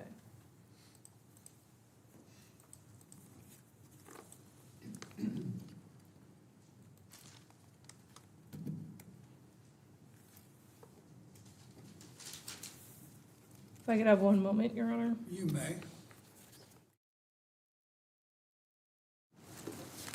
Witness excused? I, just very briefly. About, You want about, this? I'm sorry. Is there any redirect? Yes. All right. Detective Santana, the last photographs that defense was showing you, can you say that that photo was not taken with the device? No, Can you say that photo was taken with the device? no, Is it possible that both of those photos of firearms were taken with that cell phone? yes. No other questions?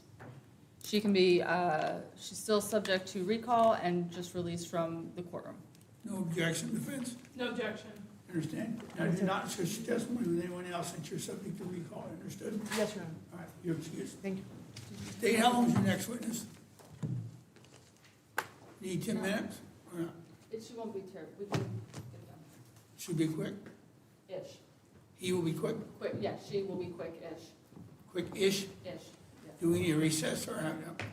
I don't think so. You need a break? You okay? All right, call next witness. Crime scene technician Bethany Tate.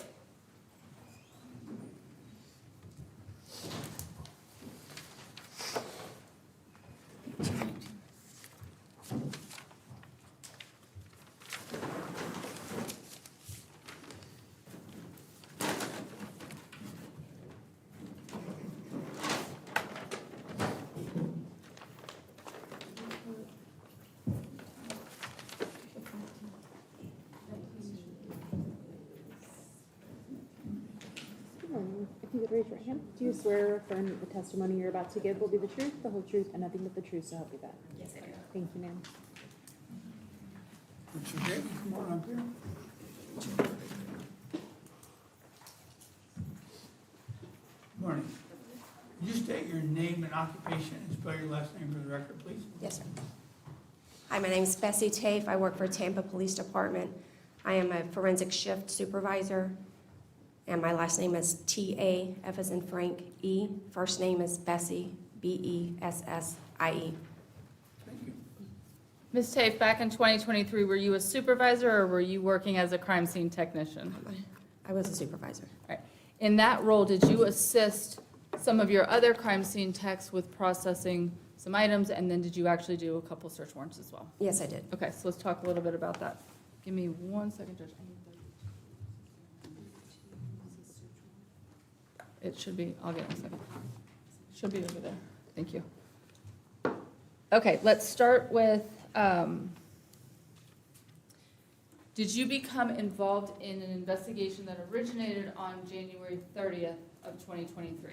Yes. Did you respond out to the Pictorial Park scene? No, I did not Handled respond by, to the original, no. handled by somebody else? Yes, Are you brought in the earlier days of February then? I am. What day do you begin your work on this case, but not at the original scene? My initial date was February 1st. And what did you do on that date? I responded to the Oak Flower address to steal a vehicle. Was that a black Chevy Malibu? Yes, it was. Was there a search warrant that you became aware was being executed on that Malibu? Yes, Is that the reason you're called out to the scene? yes, it was. When you're out there, do you have other crime scene techs out there with you? Yes, I have CST Katie Griffin with me. Do you all do any work to the exterior of the car before that car is towed to impound? She did. Griffin did. Did you assist her with lifting Layton's down one side of the car? Yes. Okay. Sorry. So that's fine. Let's talk about some of the work that you did on the exterior of the car before that car is transported. I processed the exterior passenger side of the Chevy Malibu for Leighton Prince. And did she handle the other side And of she it? processed the driver's side.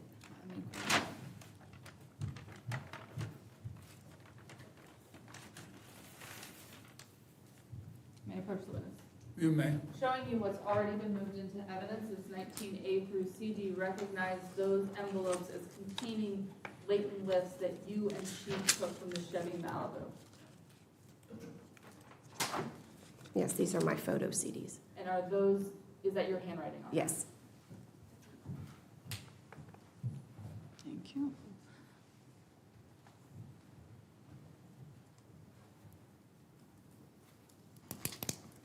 Is your work on scene at the Oak Flower address limited to attempting to lift latent prints off the passenger side of the vehicle? Yes, it was. Do you actually respond back to the crime scene section and assist with processing that Chevy Malibu after it's towed?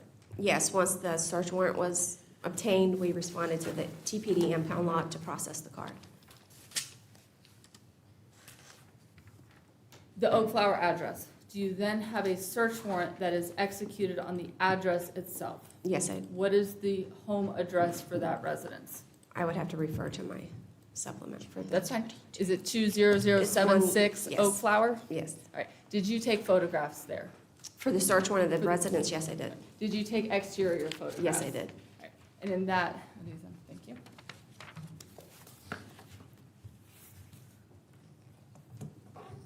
I'm showing you 32A through E. Is that the exterior of the residence? Yes, ma'am. And what's the address? 20076. Thank you. Is this the extent of all of your photographs from that search warrant? No, I also photographed the interior of that residence. Did you work with the detective, specifically it was Detective Klein, to process and search that home under the search warrant that you all had authorization to use? Yes. And did you take the photographs that we see in 32? Yes, I did.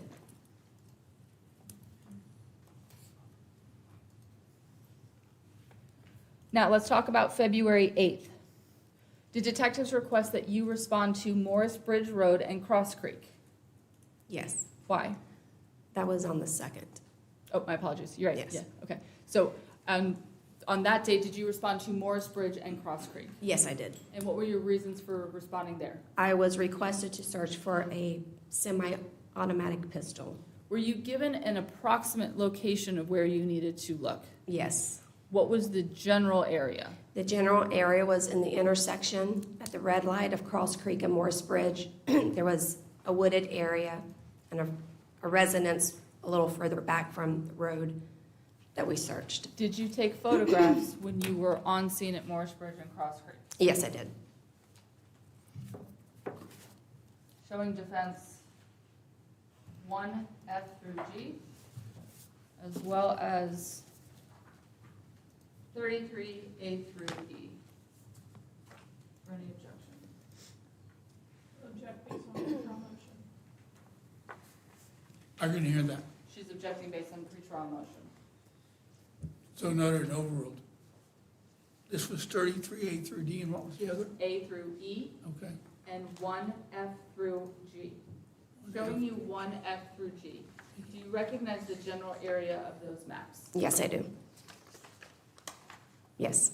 And I'm showing you 33A through E. Are those some of your photographs? Yes, they are. Are they photographs that were taken at Morris Bridge and Cross Creek? Yes, they were. I'd ask to move in evidence States Exhibit 1F through G and 33A through E. Subject to previous objection, question granted. Thank you.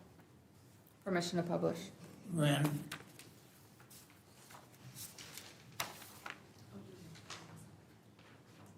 There's a big screen behind you.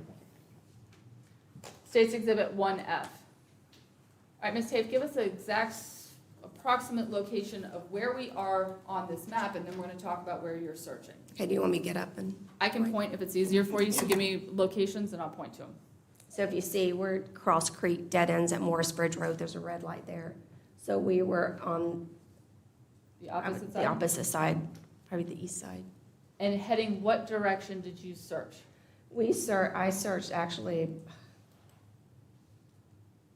north of Cross Creek and south of Cross Creek. All right. Up and down. Are you that area. staying on what would be the east side or the more wooded side on this map? Or are you Yes. looking on both sides of the road? We actually looked on, like in the ditch area on the other side as well. I'm gonna show you 1G. Is this a street view looking southbound?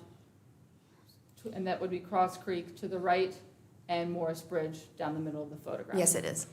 Over to the left side of this photograph, although this is a Google Maps, is this similar to what the area looked like at the time that you're performing your search? Yes, it was. Is it a heavily wooded area? Heavily wooded and a lot of leaves and weeds in there. Did you all search during the day? Yes, Did you take photographs while you were there? yes,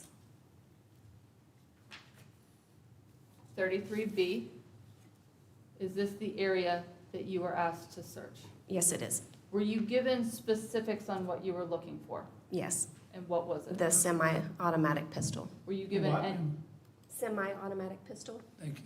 were you given any additional information on color, make, model, caliber, anything like that? No,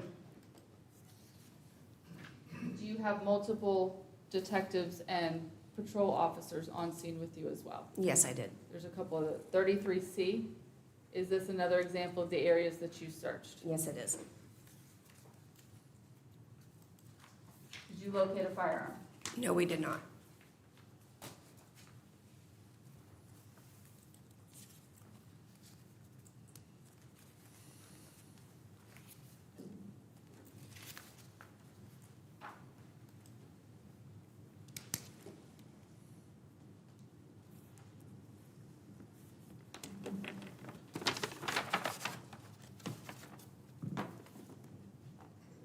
On March 7th, did you speak with Detective Campbell about letters that he asked you to process? Yes, I did.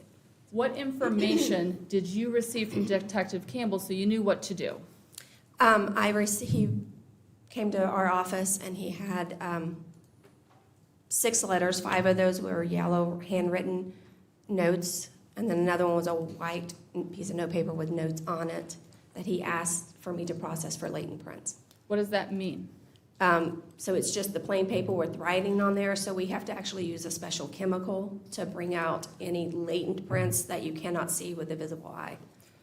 What does the processing look like for paper compared to what we're thinking of when we talk about either digital or the print cards on maybe a car or something like that where you're doing black powder lifting? Correct. So what I use is what we call ninhydrin, and it is a chemical that, there's several ways to apply it, but I use the spray method, and it actually attracts or adheres to the amino acids that a person leaves from their sweat. So then the prints become visible. It's like a pinkish purple color, and then you have to photograph those because they can't be lifted or anything. They have to be documented by photography. Is paper a surface that is conducive to holding prints? Yes. Compare that to, say, the desk that's in front of you. How would the desk compare for holding prints to a piece of paper? A paper is porous, so it absorbs the oils and stuff that you leave from touching it. A desk, you can leave prints, but they can be wiped away. When you're talking about a piece of paper, does the fact that it can absorb some of those oils in some circumstances degrade or lessen the quality of the print? Yes, they can. They can, depending on the color of the paper, the thickness of the paper.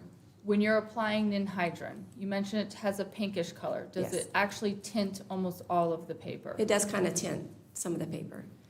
When you're asked to do your work, is that before anyone else is asked to do any sort of handwriting analysis, any other work on those documents? Yes, You receive it first from the detective? yes, I did. As far as you're concerned, are you applying ninhydrin to the entire document? I am. Why? Because I don't know where the prints would be because I can't see them, so you have to process the entire paper. Knowing that you've got to apply a chemical to that, is that a decision that's made recognizing there may be further testing by someone else that's still going to be done? Yes. When you're applying that chemical, do you know if you're going to get any prints? No, I do not. If you do get prints, do you know who they belong to? I do not. Now let's talk about the photography aspect of this latent lift. Explain how that goes. Once you get a print, like with my experience, I can sometimes tell if it seems to be quality print or not. So I will do an overall, a mid-range of the area where I'm focusing on, and then I will lay a scale so they can do a close-up, a one-to-one to that print. Do you actually then take the images? Let me ask you two different ways. Do you take the photographs, do you send them off? Once the photographs are taken, I download them on a photo CD, and then they're placed into our latent department. Can the latent analyst zoom in more accurately with the digital photographs than maybe they would if it was a different type of latent lift card? Yes, I do believe so, yes. Does that give them the ability to expand the view of what they're looking at from what you may be seeing? Yes.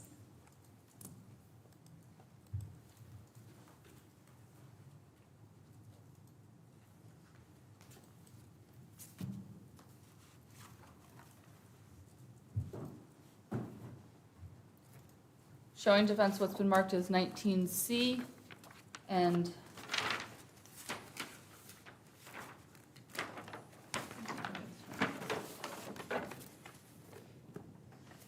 (18A through E) for any objections.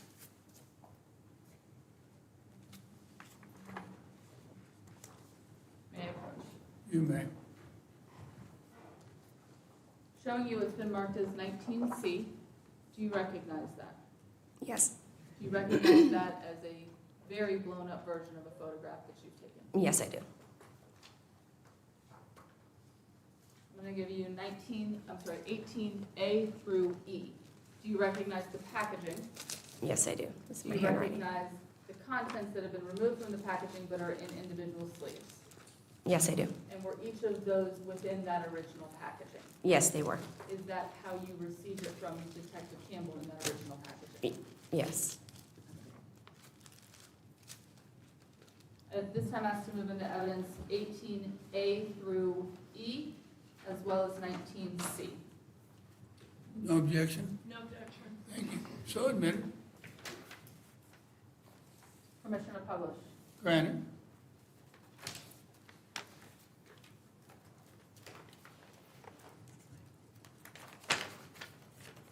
Ms. Tafe, there's the label that was on your original envelope. Were all of these letters that we have 18A through E stored inside of this envelope? Yes, they were. Is that the way that you receive it from Detective Campbell?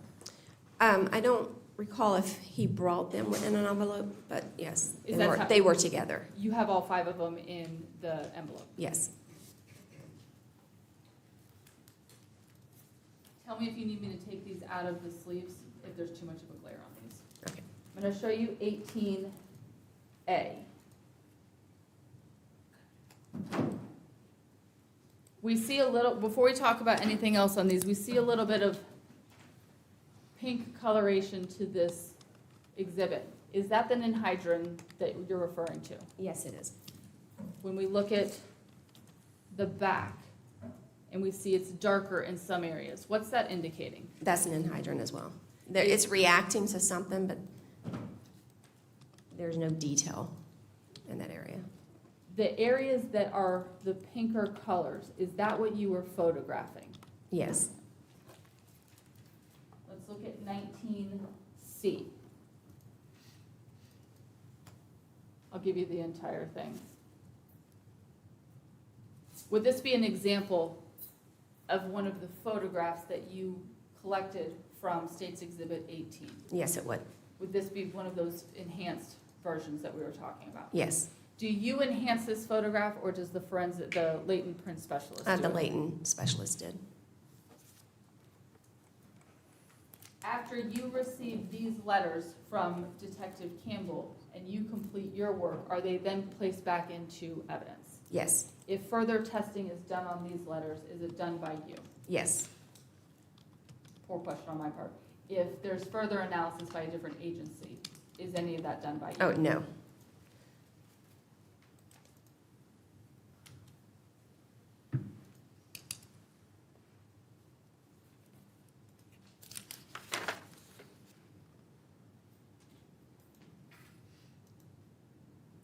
Is Miss Adrienne Flannery the latent print specialist who then analyzes the latent lifts that you create. Yes, she is. May I have just a moment, Your Honor? You may. Any questions?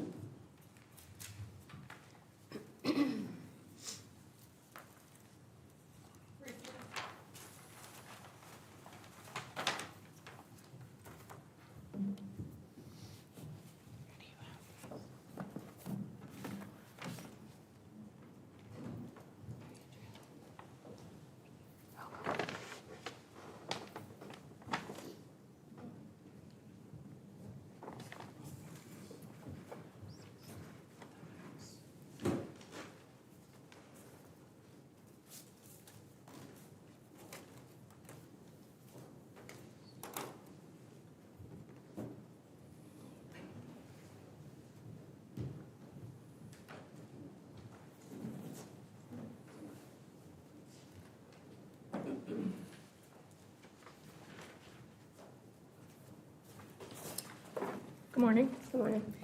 When you were involved in the search of the Oak address, Oak flower. Oak Flower address, did you process some of those items later on as they were brought in? That we collected from the impounded? search warrant of the Yes. house? Yes. And one of the items that you processed was the magazine that was collected? Yes, ma'am. And you processed that for potential latent prints? Yes. And you ended up being able to lift two latent prints from that item? I photographed those, yes. Okay, same as this? Same where- thing. Sorry, go ahead. Same as the other prints. Okay, where you would photograph them and then they would be examined later on by a latent print examiner, correct? Yes. There were also some shoes that were recovered from the residence as well, is that correct? Yes. And out of those numerous pairs of shoes, you would have processed those to see if there was any potential blood evidence on those items, Yes, correct? ma'am. And you didn't find anything of that nature? We did not. You never found any kind of potential blood evidence inside of the vehicle? In The Chevy vehicle? Malibu? No, we did not. Nothing further? No redirect. Is she excused? She's excused. Thank you. Thank You you. excused. Thank you. Ladies and gentlemen, we'll be in recess for 15 minutes till 11:15. Don't discuss the matter among yourselves.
Brantley?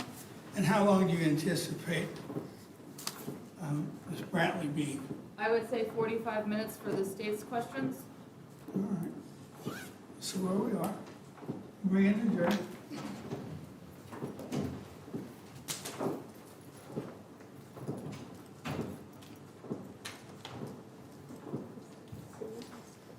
gonna come in.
Kenya Brantley?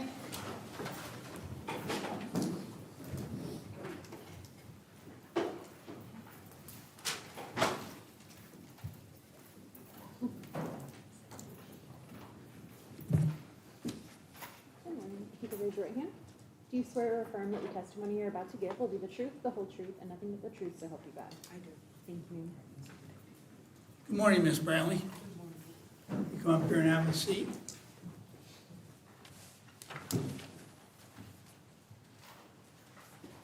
Would you state your name and spell your last name for the record, please? LaKenya Brantley, Brantley. Thank you. Go ahead and pull that microphone a little bit closer to you. There, thank you. Ms. Brantley, do you know Billy Adams? Yes, I do. Did you date him? Yes. So I'm going to take you back to January of 2023, and I want to talk about that time frame. Are you familiar with the time frame that I'm discussing? Yes. Back in January of 2023, were you dating Billy Adams? Yes, I was. Do you see him in the courtroom? Yes, I do. Will you please point to him and tell me what he's wearing? He's wearing a blue suit. Your Honor, please let the record reflect the witnesses identified the defendant. Did you and the defendant refer to each other as husband and wife? Yes. And did you refer to each other in person that way as well as in text messages? Yes. Did he also call you Cakes? Yes. Is that something that you're familiar with him calling you Cakes? Yes. Did you and the defendant share your cell phone locations with each other? Yes, we did. Was that something that was during almost the duration of your relationship? Most of it, yes. At any given time, could you see where his cell phone was? Yes. And same thing, did you have your location where you constantly shared it with him? Correct. In January of 2023, did you know the name Elena Sims? Yes. Were you aware she was also in a relationship with Billy Adams? Yes. Did you talk to the defendant about that? I did. Did you ever confront him about his relationship with Elena Sims? Yes, I did. Friendly conversations? Yes. Not upset by it? No. Were you aware Ms. Sims was pregnant Yes, in January of 2023? I did. In January 2023, did you believe Ms. Sims was pregnant with the defendant's child? Not really, no. Do you remember coming to my office in March of 2023, speaking with Detective Campbell and a different assistant state attorney? Yes. Okay. Do you remember that that conversation was recorded Yes. and that there's a transcript from it? Yes, Would you like to take a look at that transcript regarding your opinion on whether you believed that the defendant was the father of Ms. Sims' child? yes, I'll direct defense to page 36, line 4 through 7. I couldn't hear you. Directing counsel to page 36, line 4 through 7. May I approach the witness? You may. Take a look at this. Don't read it out loud. Take a look at that. Lines 4 through 7, and look up at me when you're ready to go.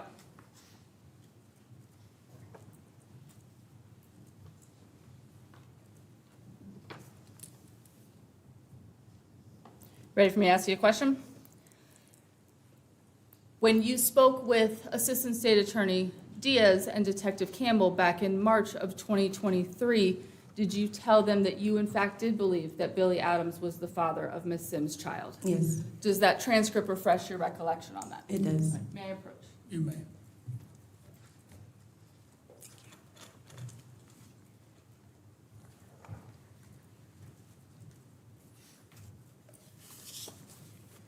Do you remember what your phone number was back in January of 2023?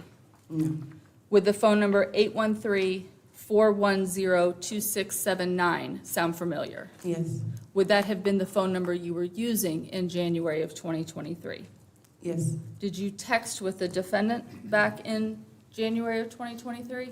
yes, Did you use just the regular, normal text messaging app on your phone? yes, Did you also use Telegram? yes, Did you interchange between both of those apps for texting? yes, sometimes, yes.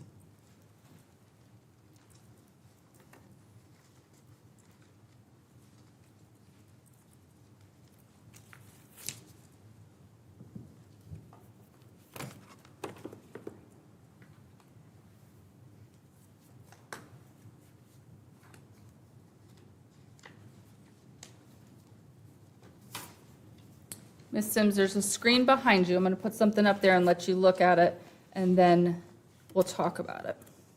I'm going to show you State's Exhibit 22A. Go ahead and you can turn around and look at the screen that's behind you.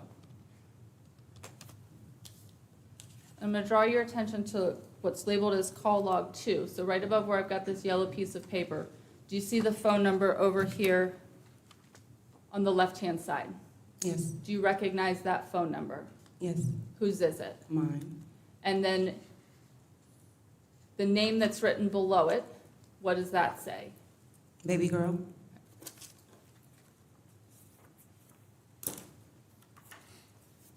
Was that your phone number back in January of 2023? yes,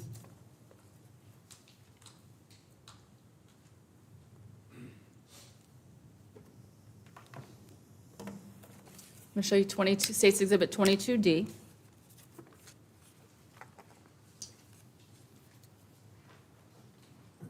So take a look. First, I want to draw your attention to that phone number that I've got up at the top underneath participants on page 1. Do you see that phone number? yes, Whose phone number is that? mine, And then right below it, what does it say? okay, Anybody call you LK? no, Fair to say that that may be how someone has saved you in their phone? yes, Okay.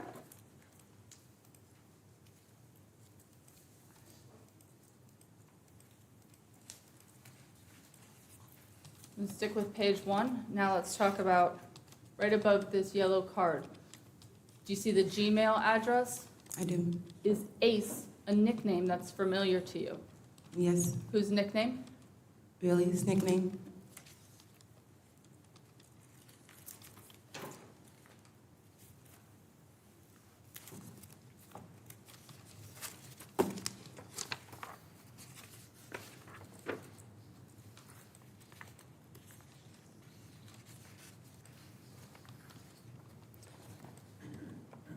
Page 31 of State's Exhibit 22D. Take a look at this green text bubble at the top. Cakes, would that be you?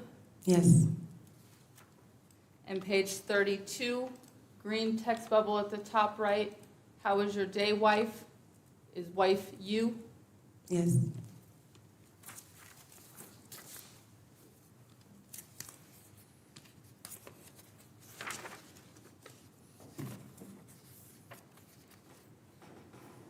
page 189 of State's Exhibit 22D. Can you explain this text message to us? Very one on the bottom that says, "I was watching your low." What does that mean? I was just watching his location. Is low short for Or location? Yes.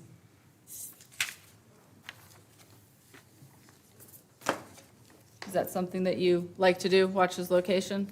If we're not on the phone, I'll glance at it every now and then.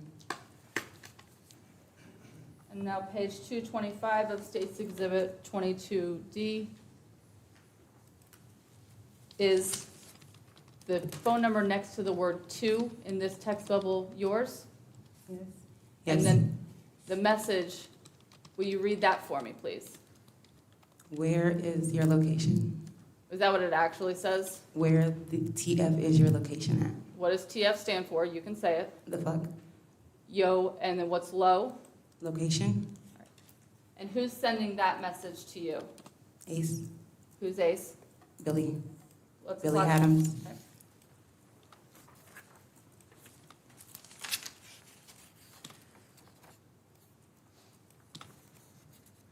Now, let's talk about, we're gonna go back to page 225 of State's Exhibit 22D. I'm gonna show you the very last text message on this page. So that's the text message that's sent. Do you see that one? Oh, Yes. all right then. You see that? Yes.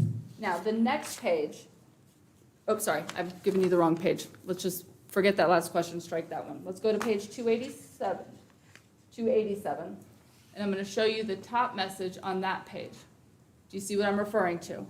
Yes. What does that text bubble say? Telegram? What did that mean to you? To go look on Telegram? But are you guys texting in your regular text message app? Yes. Why switch over to Telegram? I don't know. Was that something you would do often? Not necessarily too often, but sometimes. Okay. What's the date on this text message? Can you see that right above the yellow card? Do you need me to zoom in? Yes. Okay.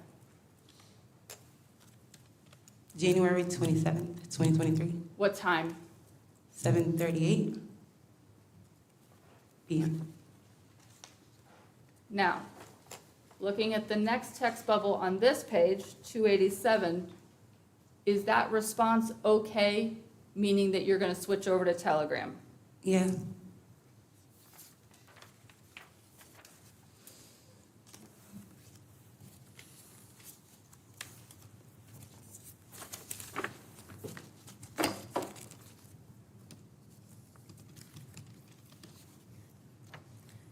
Page 307 of State's Exhibit 22D. Do you recognize this text message? Yes. Have you seen this text message before? Yes. What is the date, and I can show it to you right here, of the first blue text message on page 307 of 22D? January 29th, 2023, At what time? 11:04 p.m. 11 o'clock. Who sends this text message? Me, And who are you sending it to? Billy Adams. What do you say? I'm just so sad because I thought we was gonna have a real relationship. Do you then send the next text message that's below it? Correct. What does that one say? She's pregnant and still here. Who's she? Alana. Alana who? Do you know her last name? No. Is she the victim in this case? Yes. Are you all talking about Elena Sims in these text messages? Yes.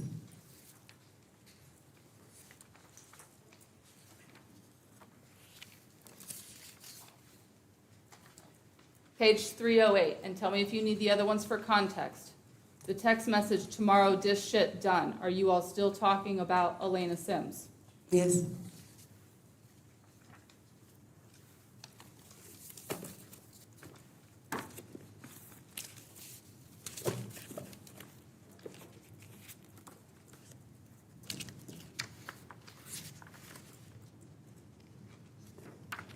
I'll pass the witness. Question?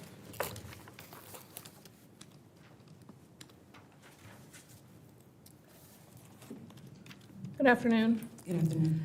Now, you were dating Mr. Adams, since when? 2019, 2020. Okay.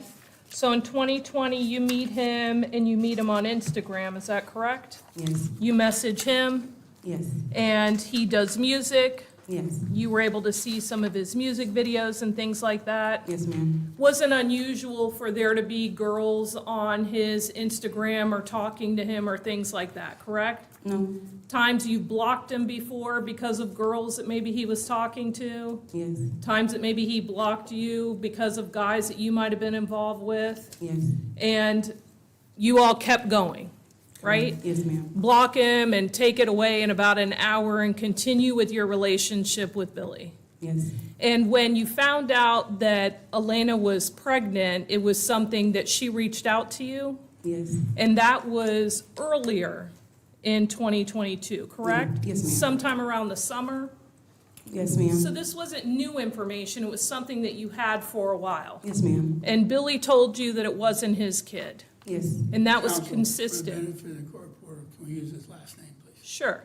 And is that consistent with what Mr. Adams told you? yes. Objection, hearsay. Why is it not hearsay? Sustained?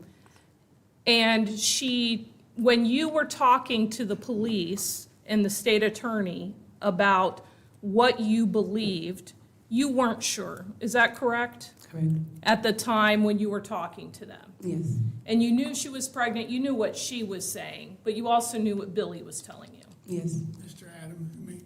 I'm sorry, what Mr. Adams was telling you. Is that correct? yes, When you all started your relationship, it was casual at first, correct? yes, yes, ma'am. And the last time that you saw him in person was around January 1st of 2023, is that correct? No, When was the last time you saw him in I person? think it was more so at the ending of 2022, Okay, Christmas time. all right, so around Christmas time, at the end of 22 is the last time you saw him face to face? Yes, And even after his arrest, you continued, in this case, you continued to have contact with him? yes, And you still love him? yeah. Yes? Yes, still some love there, of course. Now, Alana being pregnant, although you were upset in those text messages, was not something that would have destroyed your relationship. No, If I could have one moment. Right? Redirect? No redirect. Is witness excused? He's excused. No objection, defense? No objection, Your Honor. Thank you, Ms. Brantley, you are excused. State, I believe your next witness will be longer, Quite lengthy, quite lengthy. quite lengthy. All right. Ladies and gentlemen, we are in recess for lunch until 1 p.m. Leave your notepads and pens on your chair. Don't discuss the matter among yourselves. And don't let anyone say anything about the case. If they do, notify the bailiff, and he or she will notify me. And we'll reconvene at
Okay, ready to proceed? Yes. Yes, Your Honor. Defense?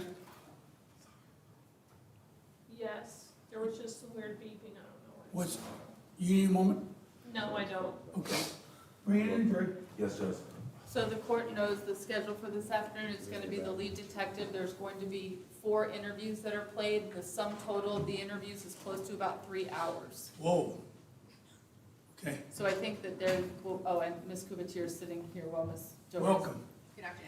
I think what we can probably do is get through the first 3 interviews along with some testimony, and before I play the long one, maybe a good time for the court to take a break.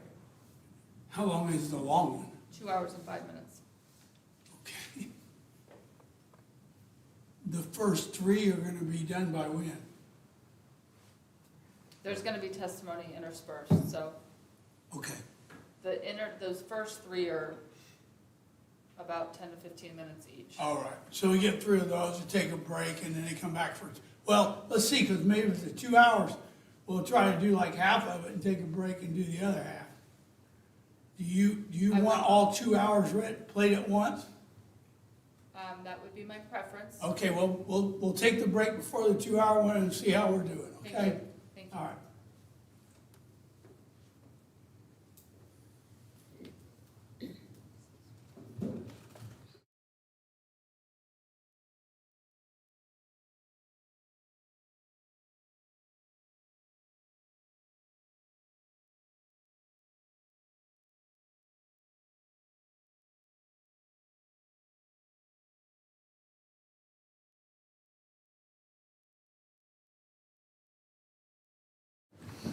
What's your co-counsel's name? Jessica Kubatier.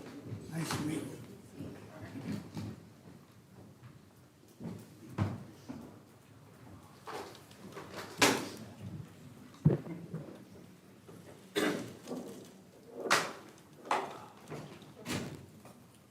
Thank you, ladies and gentlemen. You may be seated. State, you may call your next witness. Sergeant Aaron Campbell.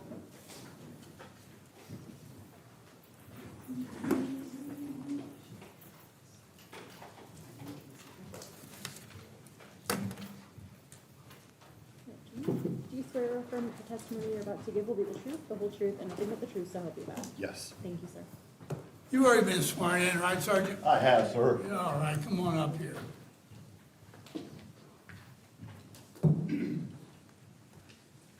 For the jury's benefit, will you state your name and occupation again? Aaron Campbell, Sergeant with Tampa Police Department. Thank you. State, you may proceed. Thank you.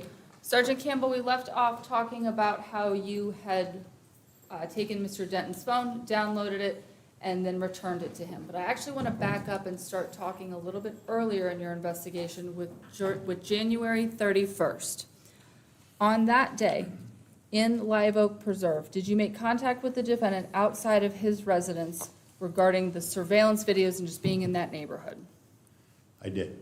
Okay, so what time, let's start with just the time that you all arrive in the neighborhood. We arrived in the neighborhood about 1:30 p.m.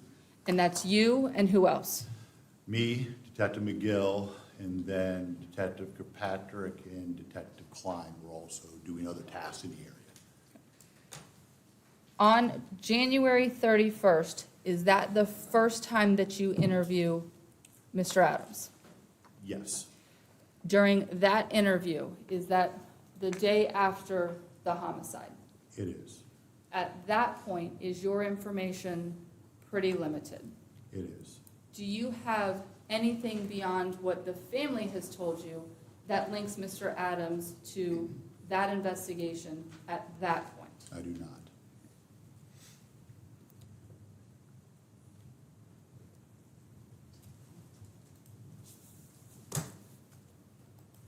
Showing defense what's been pre-marked as State's Exhibit 24, A through E.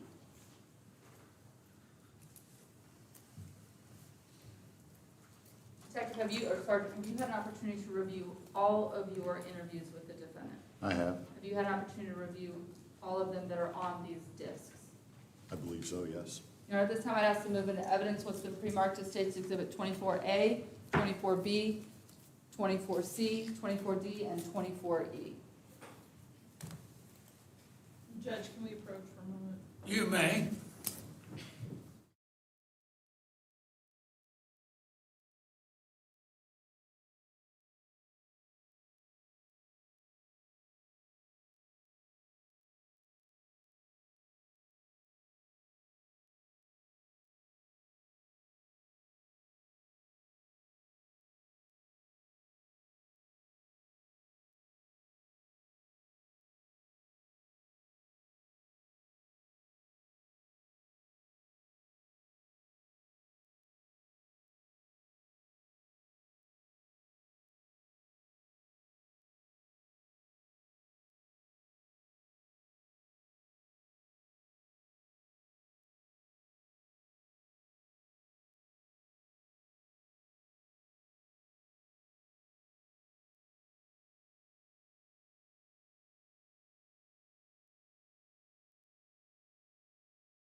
Members of the jury, you are about to view or listen to video or audio recording. The court instructs you that the recordings have been edited to eliminate irrelevant portions that will not add to your understanding of the case. The fact that the recording has been edited should not concern you in any way and must not impact the way you view or listen to or consider this evidence. State, you may proceed. Thank you. The state would publish 24A.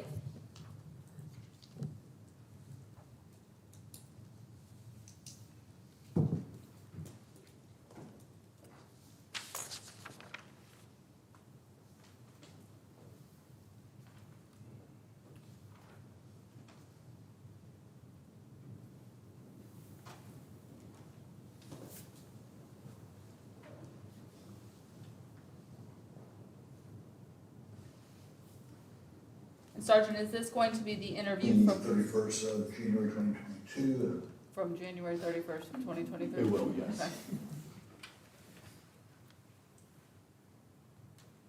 The 31st of January 2022 at approximately 18 hours, attempting to contact the decedent's boyfriend, Billy Adams.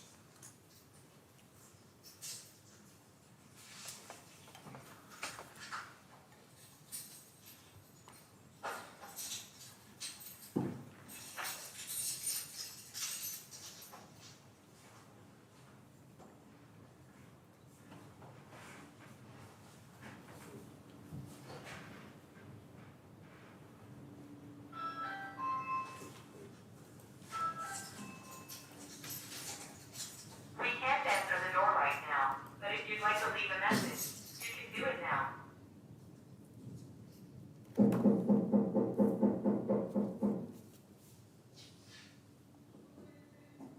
Tampa Police Department. Yes, ma'am. No problem, take your time.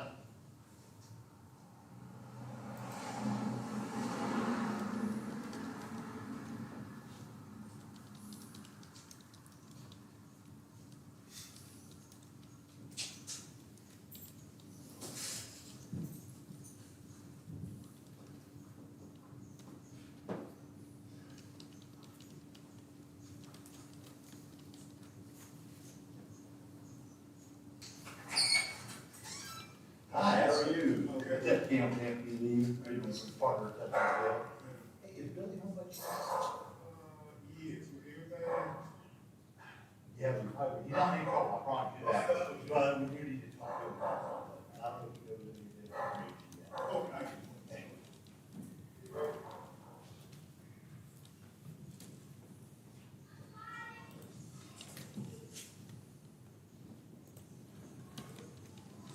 Come just put the shirt on. Yeah, no problem, thanks.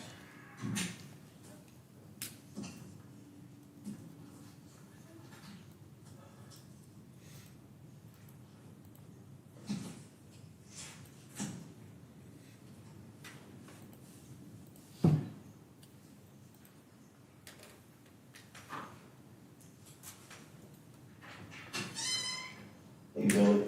Stephanie, how are you? Good. How much you know about last night? You turn it up just a little bit. You know about Lena? She was killed last night. She was killed last night. We don't know the why. Thank you. I know you guys were dating or had been together. She was pregnant. In the past. I think I'm not pregnant right now. The whole family was pretty positive it's your child. Yeah, she had something going on with somebody who was in the military or something like that. I remember she told me something about that. She was dating somebody in the military? That's supposedly got away from. Okay. Have you guys been dating recently? No, we haven't been talking. No? When's the last time you talked to her? I can't even remember. When's the last time she's been to your house or you went over with her that you can think of? I can't remember honestly. You haven't seen her in, It's been a while. I can't remember. since, so, Like last time I saw her, it's been a while. Like I've seen her like in between, like 21, 22. When's the last time you think you saw her?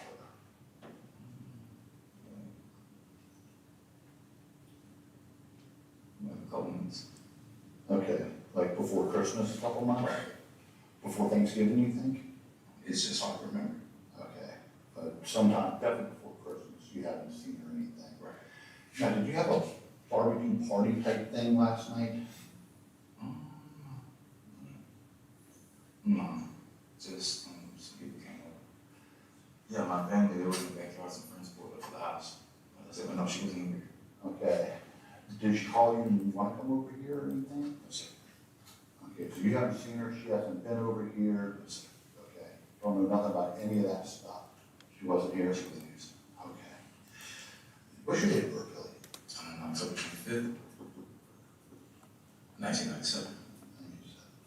And, I know you got her. What's your phone number, sir? It'd be 813 665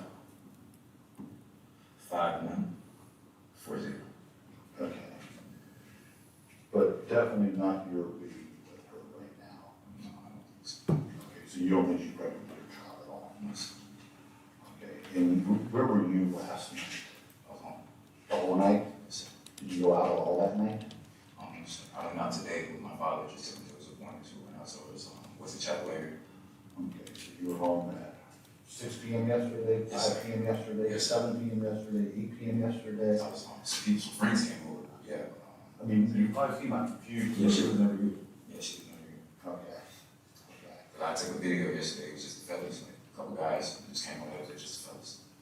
Okay. And she was nowhere around? No, she wasn't here. No, sir. Hadn't talked to her? No. No, sir. Okay, anything else? When was the last time you talked to her on the phone or text or anything like that? I know you said you just seen her yesterday. Did you guys talk at all on the phone? Did you guys text at all? It's been a while. But as far as like talks or talk on the phone, when did the last time you think it was that you guys talked on the phone? A while. And respectfully, I don't mean, a while to me means something completely different to you, and it also different to me depending on context, right? Right. So, like, if you had to, like, put, a day, a week, a month, Like, at least weeks. weeks since you guys talked on the phone? Right.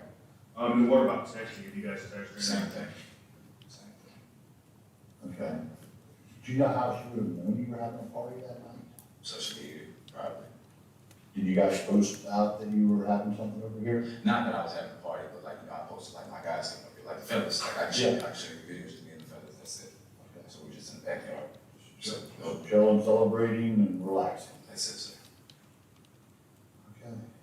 All right. Appreciate y'all. Thank you so much. Is this the first time you've heard of, her death? Yes. Okay. My condolences, I mean, Yeah. Obviously you guys had had a How long relationship. did you guys?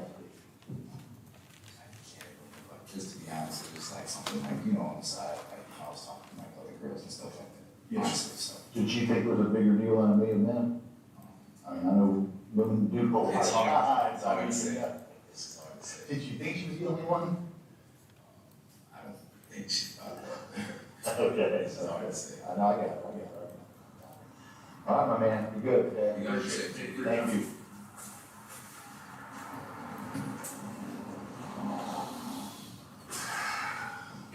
Including conversation at 16:27.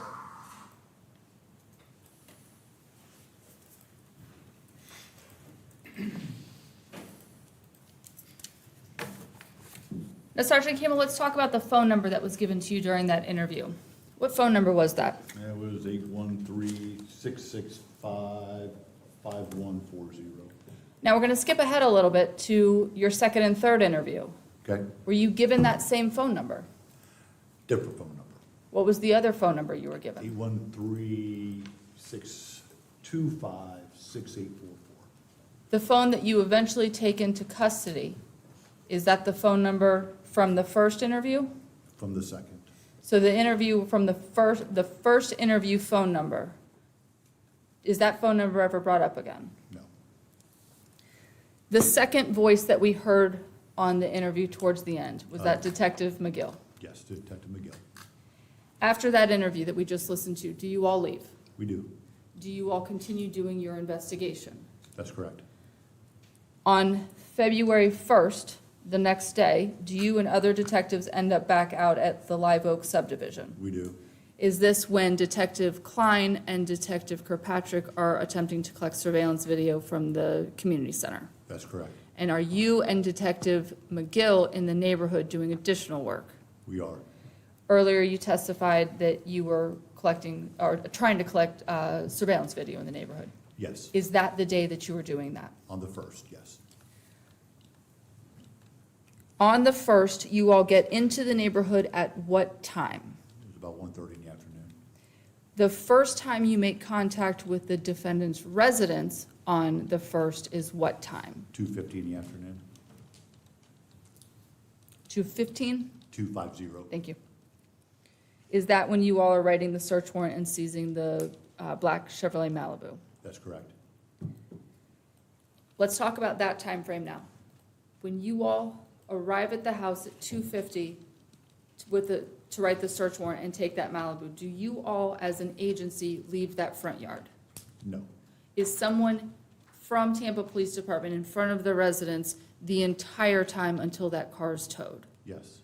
Now, are you going up to the house at that point and interacting with the defendant? Not at that moment. Even though you may not be up at the house, is TPD still in a uniform presence in front of the house? Yes, I'm sitting directly in the street in my car. Writing a search warrant? Yes.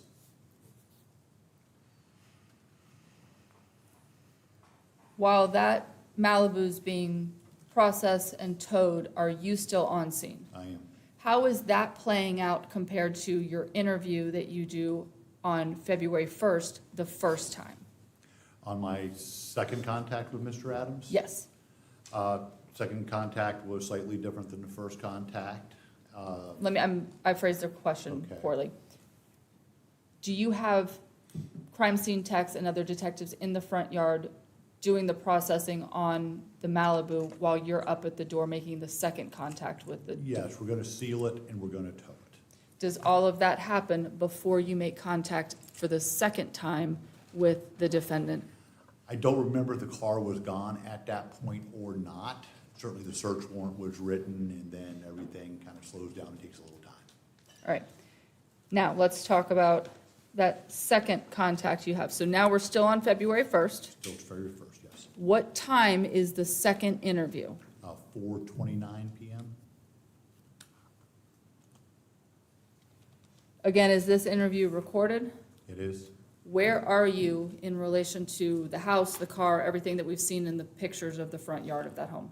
Standing right outside of the front door on that front porch area. Detective McGill with you then as well? He is.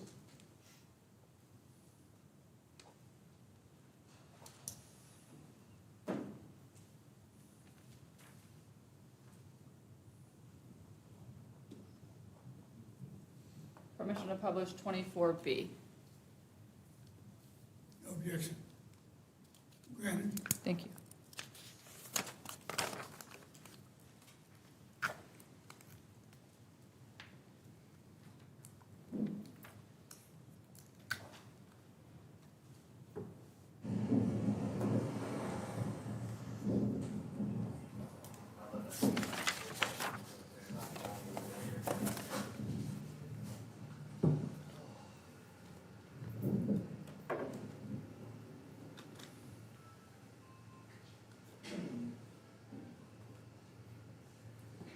We can't answer the door right now, but if you'd like to leave a message, you can do it now.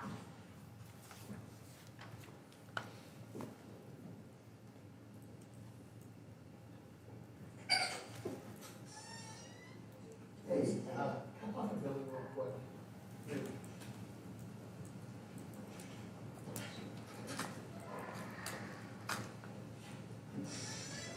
Hey, Billy, what's going on? I'm good. Yeah, something, some liquor stores, but I don't care. But those things all have a little more, like you did to get you out of the gate. So I know parking back here about 8:30 on Monday. You go to the store, or where did you go? I was with two friends in Shale, Texas. Your two friends, Shay in Texas? Those are, I guess, halfway nicknames? Yes, they stay, at the villas, she stay at the villas. Where are the villas? You, like, go take a back, out of here, go all the way up the road, like, you know where the needle next to this? I can look it up. Basically, just a little bit past the needle, there's an apartment. I'm sorry, saying, you're soft-spoken, so I'm kind of leaning in here, Yeah, yeah. a little bit, like, go past the needle, keep going straight, you'll see an apartment complex on the right. Okay. All right, do you know what time you left Monday to go over there?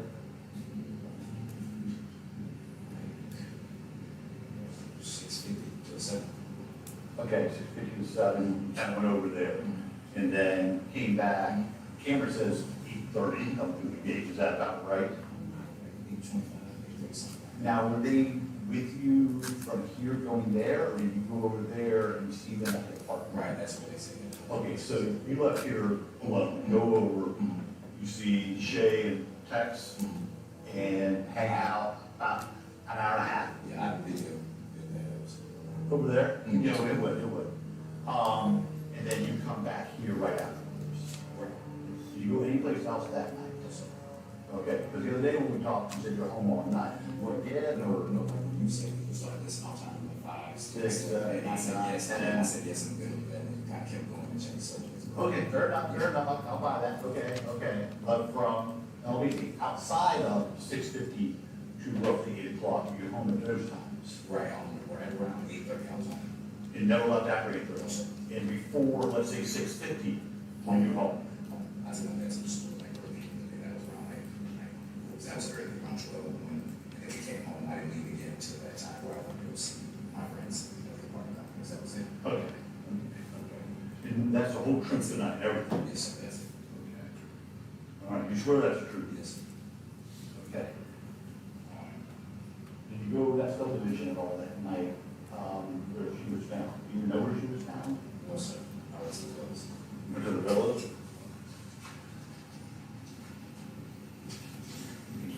Okay, so, how long lived up in this area?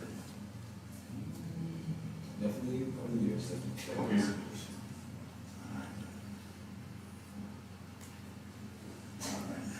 So you were Morse Bridges, right? Yes, sir. Okay, you know this Great Big subdivision in here? Eastern Park and all that, that makes sense to you? Blue Bridge entrance, I see it. does that make sense to you? And where it is? This is Cross Creek down here, this is where Cross Creek, goes to Morris Bridge. Does that make sense to you, where that is? Wanna see where you are? We're here. So if you went, down here, came across, or I guess up that way, I guess more one way to get there. But this is this area, does that make sense? Yes, sir. Were you in this area at all? I went to the villas. Where? The villas. Where are the villas? I don't know how to check on the man, I guess, but I'll go back to the Okay, but you went to the village? Yes. The village, but you never went inside of here? I was at the villas. Huh? I was at the villas. Okay. Okay, that was it, okay. Thanks, man. You said you had a video of that night? Yeah. Would you mind if we look at that? Do you have it on your phone? Can we take a look? Appreciate it, man. Somebody kind of looks in.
Man, we're running, oh, okay. You see the timestamp? That's straight to the right, and then to the left, that's Texas. Where do you see timestamp on that? Oh, right there, 8 AM, 8 PM. 8 PM, okay. Oh, all right. Can you play that one more time, please? Sure.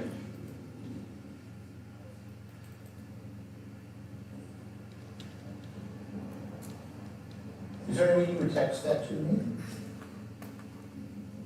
Just so I have it? Yeah, you can text it or email. This is an iPhone, right? Yes. Yeah, it'll go right to my, phone. Oh, you have your work phone with you? Your work phone with you before me? No, your work phone with you. Yeah. Let me know. All right. 813-293-95. Hang on, I'm gonna keep a little way. Oh, sorry. You're as I am, but, I don't want to take that, okay. 813, 293 293, 9503. 9503. Now, do you have, contact information for Shay and text that I'd be able to talk to them? We just have to confirm everything. Not a problem. Okay. yeah. I got it. So wait here. Sometimes it takes an hour there. Ain't that fast, I'll figure. That's a pretty long video.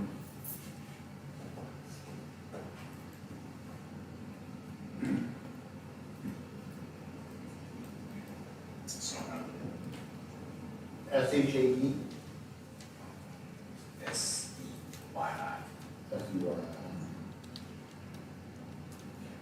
Can you pronounce it say or Shay? And text? Both females? Males? Yes. Both, okay. And do you have phone numbers for either of them? Okay.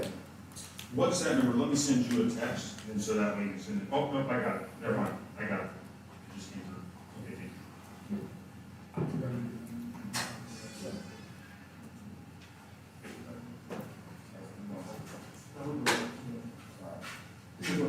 No, sure. Thank you, guys.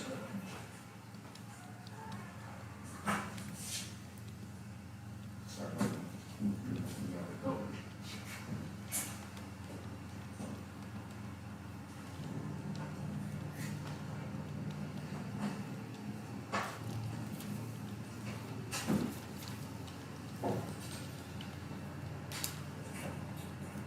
we sent email to the girls there using Carbine. What are those?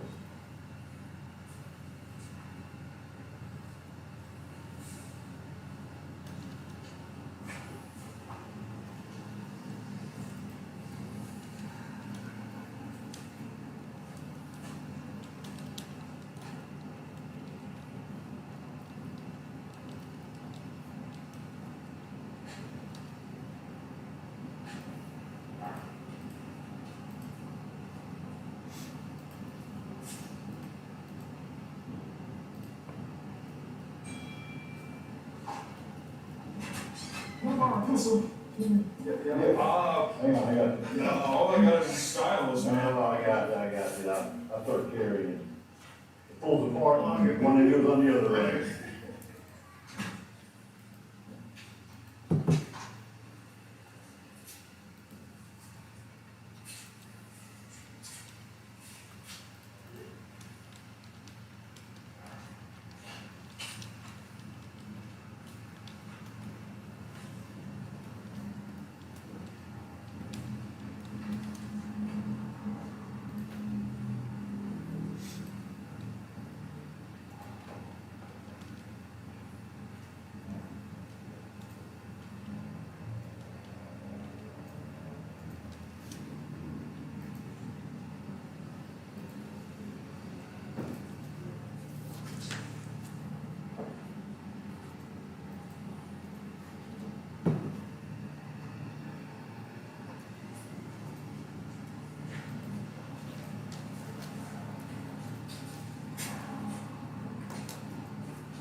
Is, crime scene text coming back? Yeah. Your crime scene text coming back?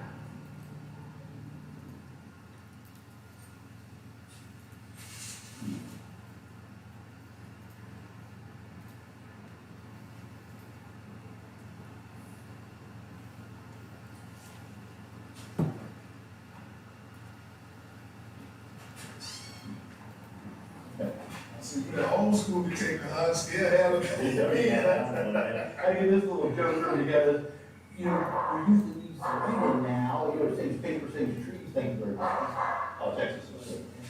So, yeah, I had to go get this joker, I can throw in my pocket, because I don't have one, and I need one here and there. But y'all, Hillsborough, y'all. Tampa. Tampa. We're back up there in Northern Raleigh.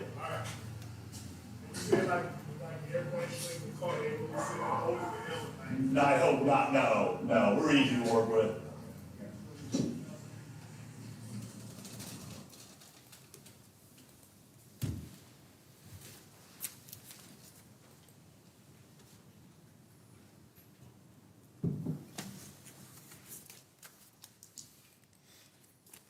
Is a video sent to Detective McGill while you all are standing at the door? Yeah, well, I'm seeing. During that interview, is that the first time that you hear the names Shay and Tex? That's correct. Who are those individuals? Shay in Texas are. What are their real names is a better Yeah, question. I'm gonna butcher, Mr. Denton's name, so it's Oluwasai Denton and Xavier Walker. And Xavier Walker is Texas, and, Mr. Denton is Shay, which is basically the last four letters of his first name. All right. During the back half of that interview, when you're talking about the pen and getting contact information, whose contact information are you getting? Texas and Shay. Do you Mr. Denton use, and Mr. Walker. do you use that that contact information to reach out to both Mr. Walker and Mr. Denton? We do, Do you make contact with them? we do. Is that going to be later on in your investigation? A Yes, few days later? yes. When you complete the second interview that we just listened